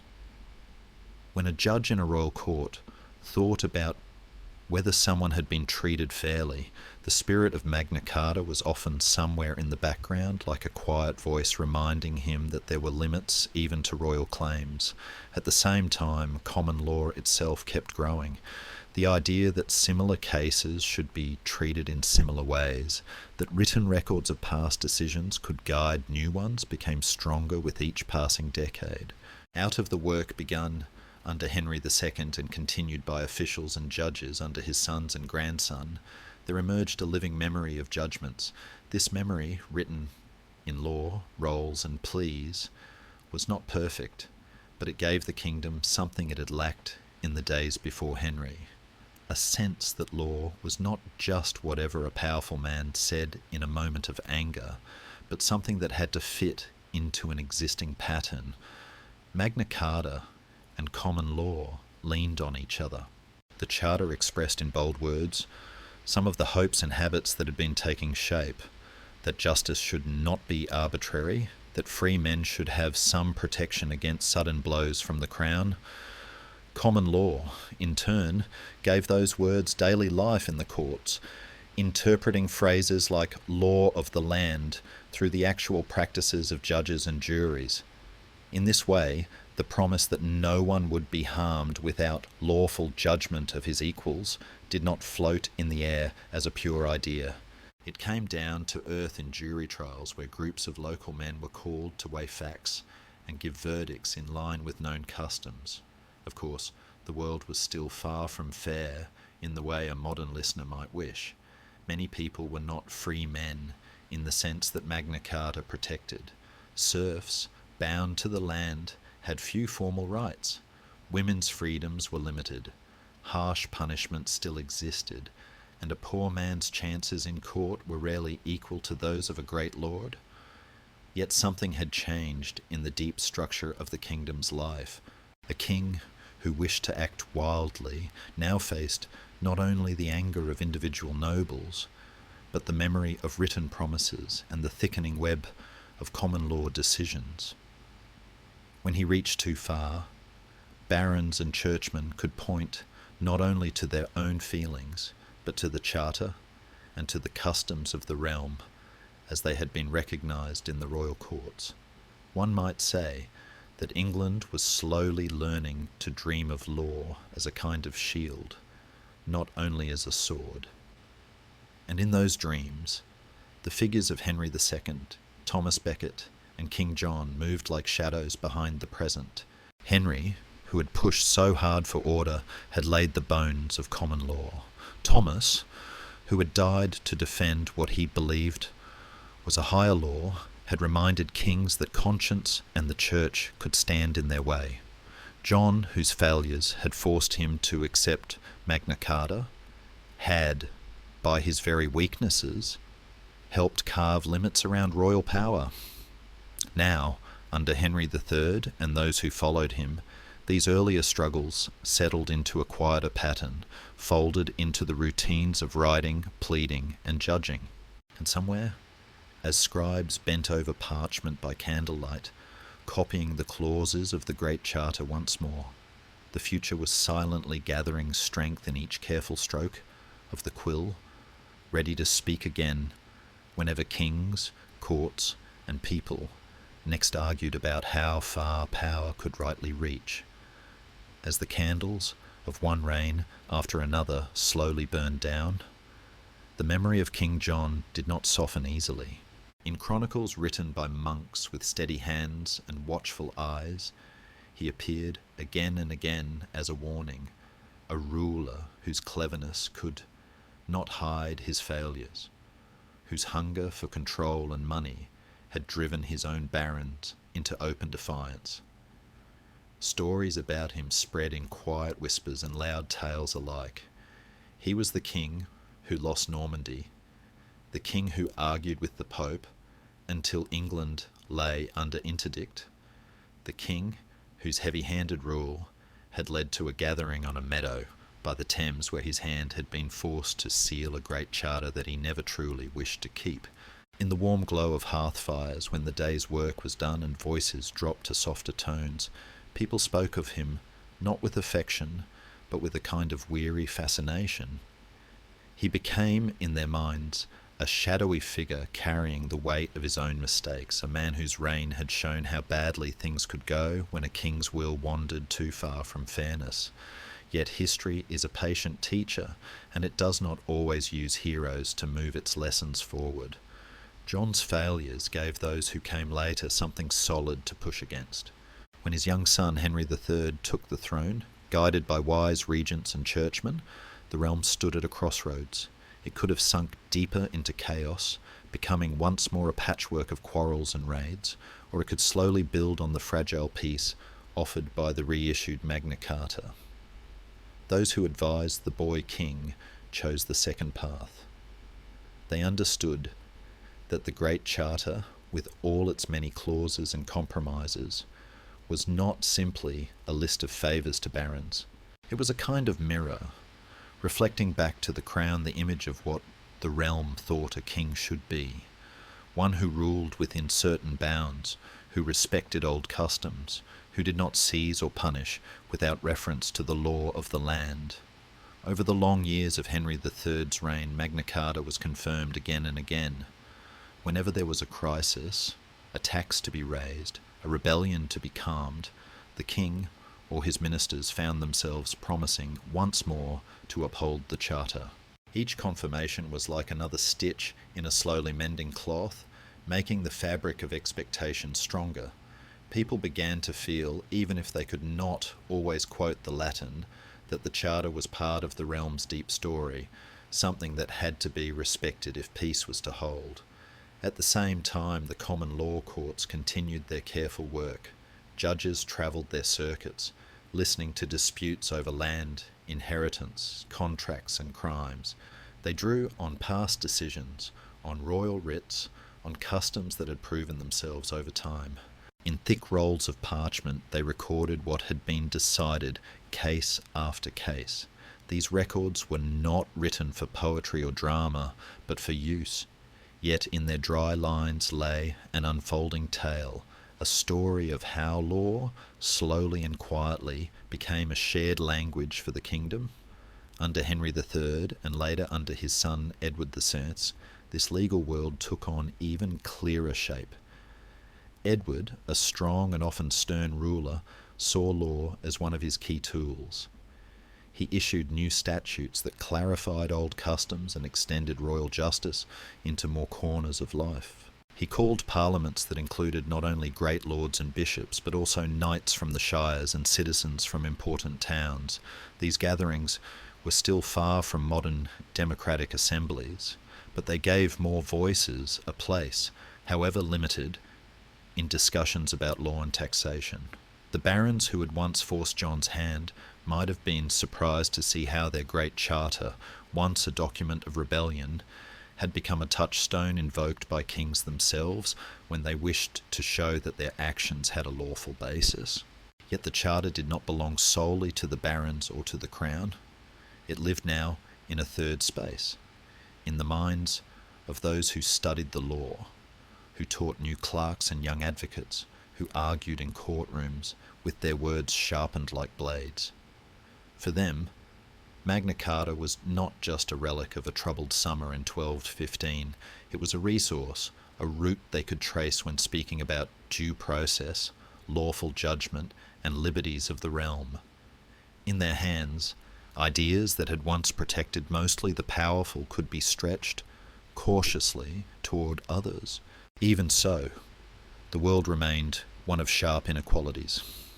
A poor tenant farmer struggling to pay his rent, a woman seeking to protect her small portion of property, or a villain tied to the land would not have felt that the charter clothed them as fully as it did a baron in mail. But the presence of a written promise, confirmed many times over, meant that when injustice grew too blatant, when a king or official trampled too loudly on accepted custom, there was something to point to beyond a mere feeling of wrong. The words of Magna Carta and the judgments of the common law became like stones in a path, not always smooth, not always perfectly placed, but there to be stepped on one after another by those who wished to move from anger to argument, from rebellion to reasoned demand. In this long unfolding, the dark image of John Lackland did not fade away. Instead, he remained in the background as a kind of necessary shadow, the king whose misrule had forced everyone to ask again, what is a king for? Is he the owner of the land, free to do as he pleases, or is he the guardian of a trust, bound by laws and customs that existed before him and would outlast him? The answer, in practice, was often messy. Strong kings pushed hard. Weak kings sometimes lost control. Parliaments rose in influence and fell like tides. The church lost some of its old grip in one century and gained new forms of power in another. Yet through all of it, the silent conversation between crown and law never stopped.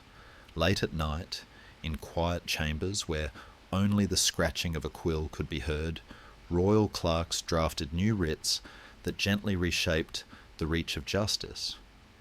In echoing halls, judges spoke sentences that balanced old precedent with new needs. And in monasteries and schools, men with careful minds copied and commented on the Great Charter, on statutes, on cases, turning raw events into something that could be studied and remembered. John's place in this story was both painful and important. Without his failures, the barons might never have united at Runnymede. Without his broken promises, the need for written guarantees might not have felt so urgent. Without his example of a king who misused the tools of justice, later generations might not have looked so carefully for ways to bind even the highest power with the cords of law. In that sense, he was a dark teacher, one whose lessons came at a high cost. As the 13th century ripened and gave way to the 14th, the Plantagenet line branched and tangled, and other kings would face revolts, other parliaments would rise in anger, other charters and statutes would be written and sealed. But when they looked for the language of limits, for phrases that spoke of law of the land and lawful judgment of equals, they almost always found themselves turning back to the great charter first forced on John and then reissued by his son. And so, in a strange, quiet way, the shadow of John Lackland walked beside the growing shape of English law, reminding those who cared to look that sometimes from the deepest missteps of a single ruler, an entire realm can learn to dream more clearly of what justice might one day become, even as, somewhere on the horizon, new storms were already gathering, ready to test again how strong those dreams truly were. As the 13th century slowly folded into the 14th, the kingdom that had once trembled under John's missteps began to feel more sure of its own shape.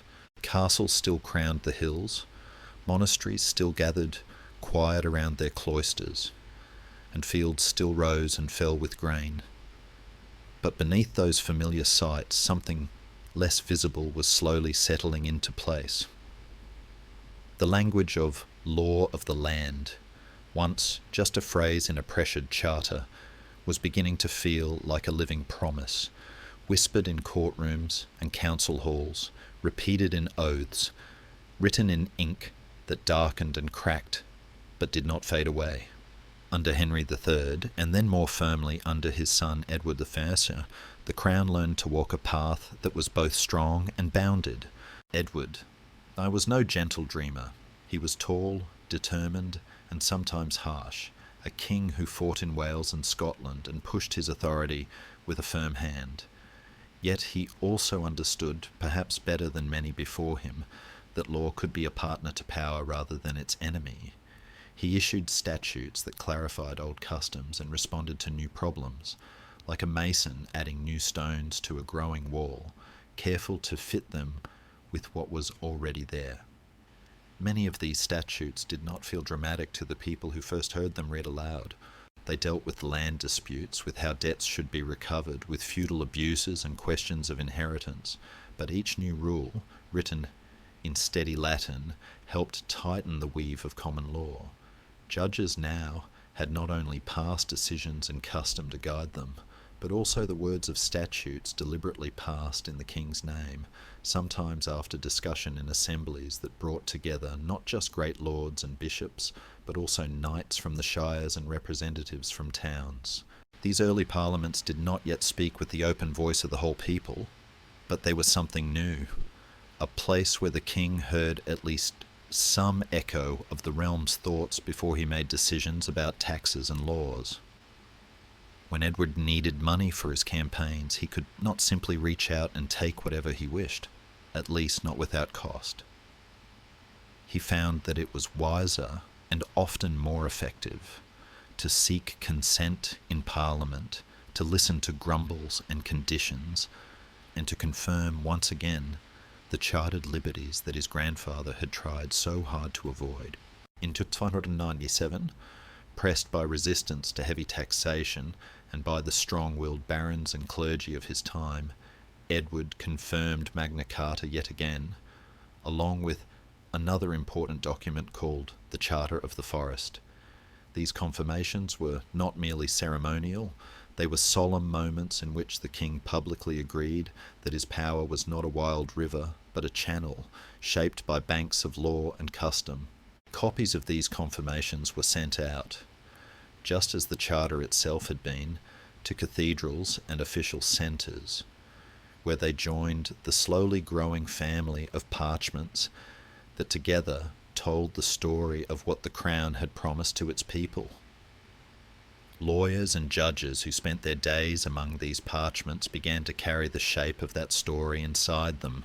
When they spoke of common law, they were not only thinking of unwritten customs, they were also thinking of statutes, of charters confirmed and reconfirmed, of a pattern that had been drawn and redrawn until it felt familiar. In their minds, the realm was no longer just a king surrounded by servants, but a community of the realm in which many had a stake and in which law acted as the thread that held everything together. In small towns, the echo of these high developments reached people in quieter ways. A villager summoned as a juror in a local court might never have seen Magna Carta with his own eyes, but he would know that judgments were supposed to follow certain forms, that a man could not be condemned in a corner without witnesses or proper process. A merchant in a growing port city might never speak with a king, but he would feel the benefit of more predictable rules about contracts and debts, rules shaped by statutes and court decisions that stretched across shire lines. Even the hum of markets and the creak of wagons over bridges carried, unseen, the weight of law that tried to keep promises and agreements from falling apart whenever tempers flared. Not everything was calm. Edward's harsh measures in Wales and his long struggle in Scotland showed that power still had sharp edges. Jews in England, whose presence had once been woven into the kingdom's trade and credit, faced growing hostility and were eventually expelled, a sorrowful reminder that law, while it could protect, could also be shaped to exclude. In the reign of his son, Edward II, fresh conflicts arose as barons again pushed against a king they saw as weak and badly advised. They drew up ordinances to limit his favourites, to control royal spending, to insist once more that governance should follow known laws. The language of Magna Carta did not sit dusty on a shelf. It stood behind these demands, like an older, sterner relative, reminding everyone that kings had been called to account before. When Edward II fell and his son Edward III took the throne, the pattern repeated again in new colours. Edward III's long wars with France, which we now gather under the name of the 100 Years' War, demanded money, men, and patience. Parliaments were summoned, taxes debated, and in exchange for their support, the knights and burgesses who attended often pressed for reconfirmations of liberties and for careful attention to how justice was being carried out. In this way, war and law became strangely linked. Each time the crown needed more from its people, it was drawn back to the promises it had made in calmer days. Through all these changes, the core idea that law should be common, shared, known, and applied in similar ways regardless of who stood before the judge, grew slowly stronger. Trials by ordeal, once accepted as a way of letting God show the truth, had faded away after a church council forbade clergy participation in such rituals. In their place, jury trials and more reasoned forms of proof spread. The phrase lawful judgment of his equals, once a line in a charter, now had flesh and bone in the form of 12 men drawn from the community, listening to evidence and speaking a verdict. Of course, these juries were far from perfect. They could be swayed by local pressures, by fear, by prejudice, yet they represented a step away from the pure will of a single authority and towards something more shared, more rooted in the common life of a place. Perhaps the deepest change of all was not in any single statute or court procedure, but in the way people quietly began to think about power. It became harder, year by year, for any king to imagine himself as the sole fountain of all right and wrong. He was still high, still anointed with sacred oil, still surrounded by ceremony and awe, but he stood within a web of expectations spun by law, charter, and custom. When he acted justly, that web supported him.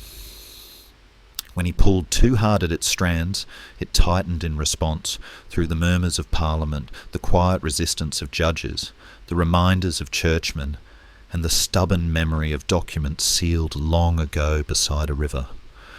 In the evenings of that age, when dusk settled over stone towns and wooden hamlets alike, the talk by firelight no longer focused only on the moods of particular lords or the rumours of foreign threats.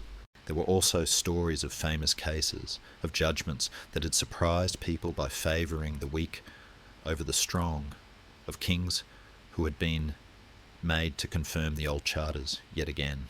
Children listened without understanding all the details, but they absorbed the feeling that there was something steady beneath the changing faces of rulers, something that did not belong to one man alone. That something was the growing body of common law, shaped by the memories of Henry II's reforms, by the courage and tragedy of Thomas Becket, by the dark lessons of John, and by the quiet stubbornness of generations who copied, confirmed, and argued over Magna Carta and the statutes that followed. And as the 14th century wore on, with its plagues and wars and shifting fortunes, that invisible structure would be tested again and again to see whether it could truly hold when fear and suffering shook the realm as roughly as any rebel army ever had. When the 14th century unfolded in full, it brought with it both growth and deep shadows. Towns swelled along trade routes, merchants' houses rose with carved beams and glass windows, and the hum of markets grew louder. Yet around the middle of that century, a darkness came that no law, however carefully built, could stop at its edge. From far away, along paths of trade and war, the Black Death crept into Europe, and at last into England. It arrived like a silent storm, not with banners and trumpets, but with fever, swelling, and sudden death. In village after village, doors stayed shut, church bells tolled too often, and fields went untilled because there were not enough hands left to work them. The plague took peasants and lords, priests and merchants, judges and clerks. No one could stand above it by rank or title. In some places, perhaps half the people, or more, were swept away in a short span of time.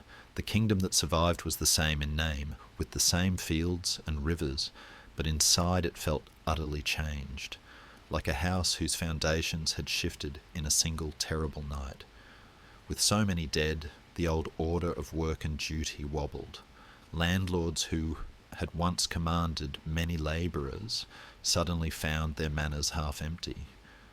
Wages rose in places because workers were scarce. Peasants, who had often been bound tightly to the land by custom and dues, discovered in this strange tragic moment that they had a new kind of power. They could move, they could bargain, they could ask for more. To many in the upper ranks, this felt like the world turning upside down. The crown and great lords looked at this unsettled landscape and grew afraid that their traditional control over labour and rents might slip away. In their fear, they turned once more to the instrument they knew best, the law. Statutes were passed, like the Ordinance and Statute of Labourers, that tried to freeze wages at earlier levels, to tie workers back to their places, to punish those who wandered in search of better terms. These laws were written in the same kind of careful Latin as Magna Carta and the earlier statutes of Edward III, but their spirit was tighter, more anxious. They did not spring from a desire to set fair limits on a king's power, but from an effort to hold back the changing tide of society. Still, they had to be enforced through the same growing web of common law courts and local officials. Judges and juries heard cases about runaway servants and stubborn employers, about broken contracts and new demands. In these cases, the deep question of the age whispered beneath the surface. Could law truly force the world to stay as it had been when death and loss had changed so much? In 1381, that whisper became a shout. The combination of labour laws that many poor folk hated, heavy taxes to pay for war, and the long ache of hardship finally sparked a great rising, now remembered as the Peasants' Revolt. From villages and small towns in the southeast of England, large groups of common people, small farmers, labourers and artisans, came together and marched toward London. They carried simple weapons and fierce anger. They spoke not in Latin, but in the plain tongue of the fields and streets, demanding an end to serfdom, relief from crushing burdens, and honesty from those who ruled them. For a brief, strange moment, it seemed as if the order of the realm might crack wide open. The young king, Richard II, still a teenager, rode out to meet them. He stood before them and spoke calm words, promising reforms, offering charters of freedom. Some among the rebels believed him, others were unsure. Violence flickered around the edges of these meetings, houses burned, hated officials killed. London, for a few days, trembled between fear and hope. In the end, the revolt was broken. Rebel leaders were captured and executed, their heads displayed as grim warnings. The promises made in the heat of danger were pulled back, and the old order tried to settle again. Yet something had shifted in the realm's inner story. For the first time on such a scale, common people had spoken openly about justice, freedom, and the misuse of law. They had stood in the streets of the capital, not as silent figures in the background, but as voices insisting that the rules of the realm must be more than tools in the hands of the powerful. Though their demands were not met in their own lifetimes, their memory lingered like a low note in a long song. In the quiet years that followed, common law continued its slow work, hearing disputes, shaping expectations, weaving itself more tightly into daily life. Lawyers, now a familiar presence in the realm, argued not only about what the king wanted, but about what statutes and charters said, about how old precedents applied to new problems. Some of them, like the great jurist Sir Edward Coke, who would come later, looked back at Magna Carta and called it not just a charter for barons, but a fundamental law of England, something that even Parliament and King together could not simply overturn. But even before Coke's time, in the late 14th century, the sense that there were deep laws beneath the surface of daily commands had begun to seep into the minds of those who watched the courts and council chambers. Parliament, too, grew slowly in confidence. In the reigns of Richard II and Henry IV, members of the Commons, the knights and burgesses who spoke for shires and towns, began to do more than simply grant taxes. They petitioned the king for remedies to grievances, asked for bad officials to be removed, and sometimes joined the lords in resisting royal favourites.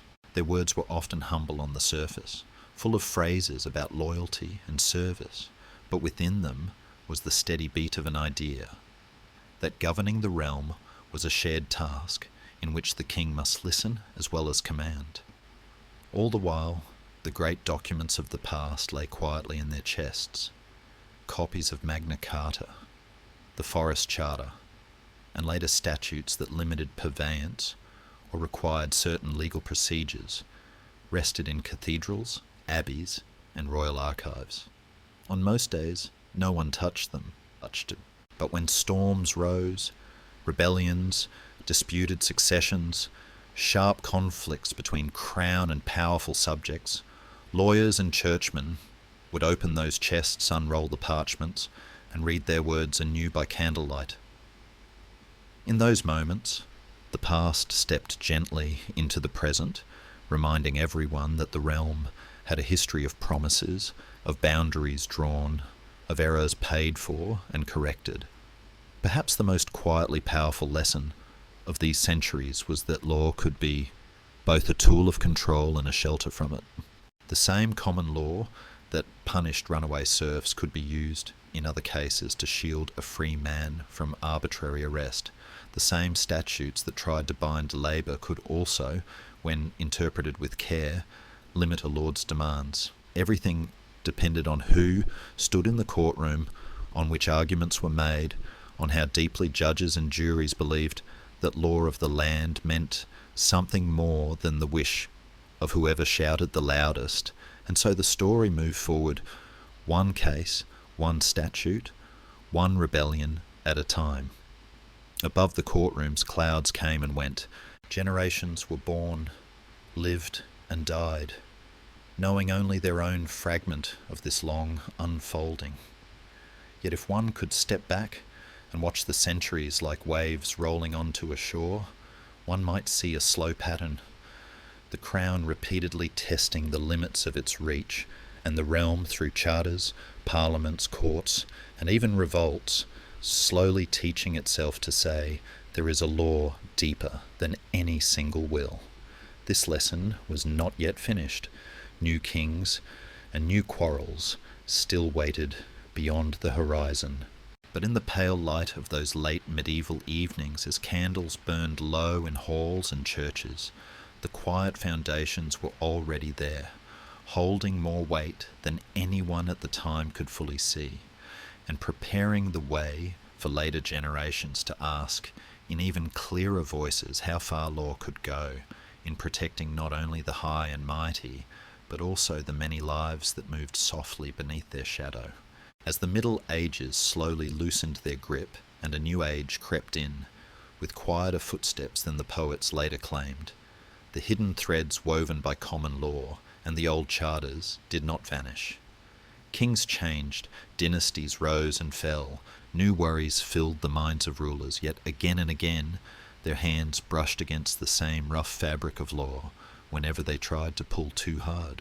The Tudor kings and queens, Henry VIII with his fierce eyes, Edward VI, Mary and Elizabeth, are often remembered for great dramas: the break with Rome, the rise and fall of powerful ministers, the fear of foreign invasion and religious plots. In their time, the Church's place in England shifted violently. Henry VIII cut the realm away from the Pope's direct authority, dissolved monasteries, and set himself at the head of a new Church of England.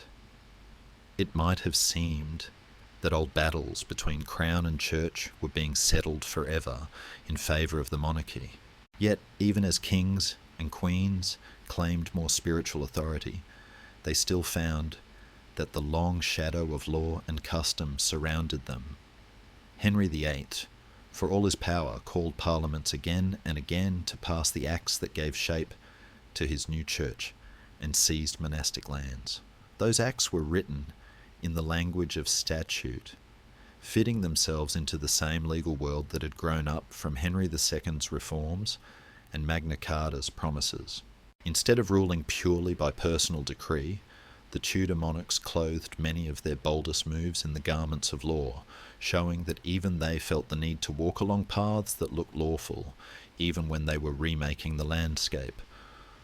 Under Elizabeth I, who ruled for many years with a cautious, clever mind, the realm settled into a kind of uneasy balance. The Queen guarded her royal prerogative closely, but she understood the value of working with Parliament, especially when taxes were needed. Lawyers grew busier than ever, their training taking them through the tangled roots of common law, charters and statutes. In the Inns of Court in London, young men destined for legal careers walked beneath stone arches, attended readings and debates, and learned to see the realm not only as a chain of obedience, but as a web of rights, duties and procedures. They studied precedents like devout students of an old scripture, and in their minds, the idea that law stood as something distinct from mere royal command became sharper. When the Tudor line ended and the Stuarts took the throne with James I in 1603, a new tension rose, almost like an old melody played in a higher key. James believed strongly in the divine right of kings, the notion that kings received their authority directly from God and were answerable to him alone. He liked to speak of himself as above the ordinary reach of his subjects, as a kind of father whose will should not be questioned too deeply. Yet he ruled a kingdom where the memory of Magna Carta and the habits of common law were already centuries old, and where Parliament had become accustomed to speaking its mind on matters of taxation and grievance. When James pressed royal courts to accept his view of authority, some judges quietly pushed back, insisting that even the king must act according to the law. One of these, Sir Edward Coke, would become famous for his strong defence of the common law's ancient standing. Coke spoke of Magna Carta as a kind of fundamental law, not easily brushed aside by royal wishes. He declared in one case that even the king could not simply step into a legal dispute and decide it by his own wisdom, for the king is under God and under the law. These words, though spoken in a formal setting many years after Becket's death and John's troubled reign, carried the old echo. The idea that there exists a standard higher than any single will, a pattern of law that even a crowned head must respect. Under James's son, Charles I, the tension deepened. Charles tried to rule with fewer parliaments, to raise money through old feudal dues and new devices without freely granted taxes. He ordered forced loans, imprisoned some who refused to pay, and billeted soldiers in people's homes. Many in the realm felt once again that power was reaching past the bounds of custom. In 1628, Parliament presented Charles with the Petition of Right, a carefully worded plea that wrapped its protests in the language of law and history. It reminded the king that taxes, without parliamentary consent, imprisonment without cause shown, and the use of martial law in peacetime were all against the laws and statutes of this realm. The petition did not invent these ideas out of thin air. It drew on the long memory of common law, on the promise that no one should be deprived of liberty or property except by lawful judgment and law of the land. When Charles accepted the petition, even if reluctantly, it was another stitch in a fabric that had begun with Henry II's restless reforms and Becket's defiant conscience, strengthened by Magna Carta's lines about justice and lawful judgment. But the peace did not hold. Disputes over religion, money, and authority grew sharper. Charles tried again to rule without Parliament, to press old claims in new ways. At last the tension snapped, and the kingdom tumbled into civil war. For a time, in the mid-17th century, it even lost its king altogether, as Charles III was tried and executed, and England became a commonwealth under Oliver Cromwell. In those stormy years, the language of law mixed with the language of prophecy, and new voices rose, soldiers, preachers, and pamphleteers, asking how far liberty could reach, and for whom. Yet, even when the monarchy was later restored under Charles II and James II, the lesson had not been forgotten. In 1688 to 89, when James II's actions stirred deep fear, his open Catholic faith, his attempts to suspend laws, his use of standing armies in ways many found threatening, Parliament and leading figures in the realm did something remarkable. They invited William of Orange and his wife Mary, James's Protestant daughter, to take the throne, and James fled. This glorious revolution, as it later came to be called, was not simply a change of faces. It was bound tightly to law. In 1689, the new monarchs accepted the Bill of Rights, a document that listed the abuses attributed to James II and set down clear limits on royal power: no suspending of laws without Parliament, no taxation without parliamentary approval, no standing army in peacetime without consent, and free elections and speech in Parliament. The Bill of Rights did not mention Thomas Becket or King John by name, yet it stood in their long, dim line. It echoed the old complaint that law must not be bent by a ruler's sudden desire, and it took the spirit of Magna Carta's promises and laid them out in a new, sharper form for a changed age. Parliament, now firmly rooted, stood as the body through which the law of the land was shaped, and common law courts continued to interpret and apply that law in the lives of ordinary people. By then, English settlers across the sea in the American colonies had also carried with them the habits of common law and the memory of charters. In time, those habits and memories would help shape new demands for liberty in a new land.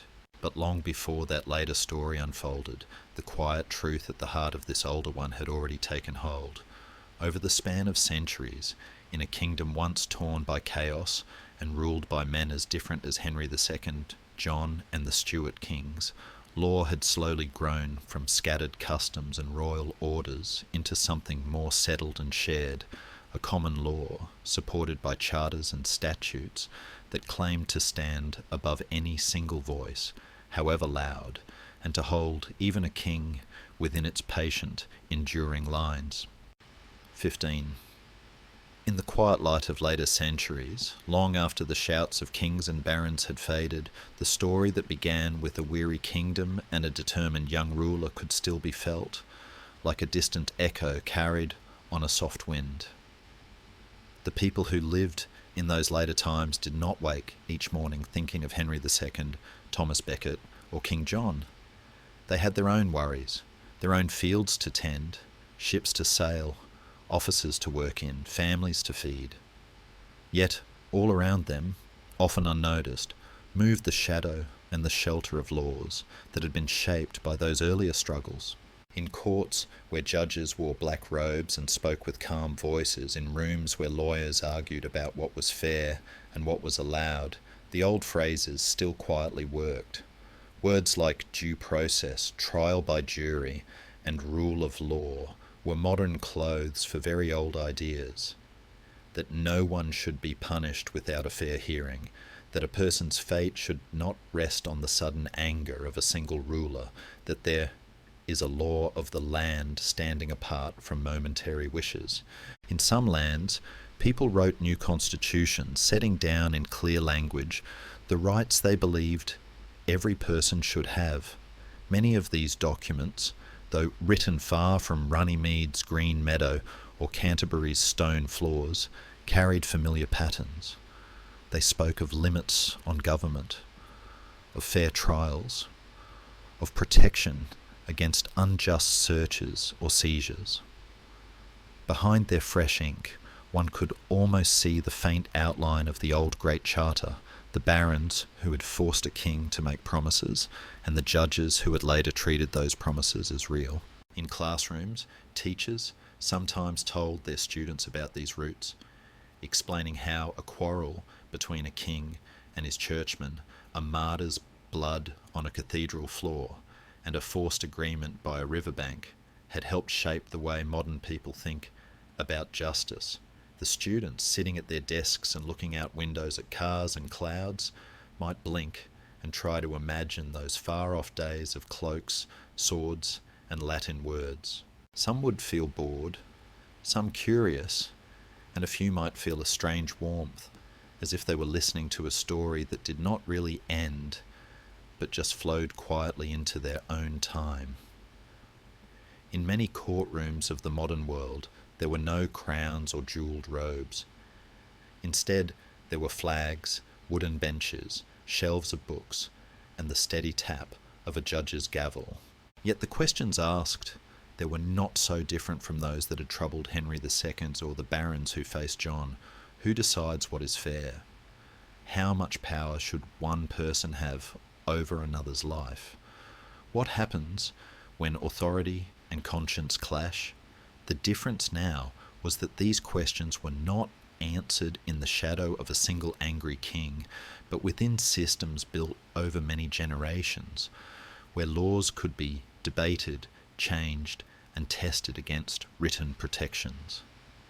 The memory of Thomas Becket, that stubborn archbishop who had stood firm in Canterbury, lingered in quieter ways too, in stories of people who chose principle over safety, of judges who refused to twist the law for political gain, of ordinary men and women who spoke up when they saw unfairness. There shone a little of his old courage. Did they all know his name? Perhaps not. But the idea that there are moments when a person must say no to power, even at great cost, had seeped deep into the shared human story. In one sense, the great argument between crown and church, between king and archbishop, had changed shape rather than completely ending. In modern times, people spoke more of governments and citizens, of parliaments and courts, of human rights and constitutional limits. Yet underneath the new language lay the same old concern. how to keep power from becoming a storm that destroys rather than a lamp that lights the way. The path that began with common laws, first careful steps, with Henry sending judges on dusty circuits and Thomas helping to sort parchment in royal offices, had grown into a wide road.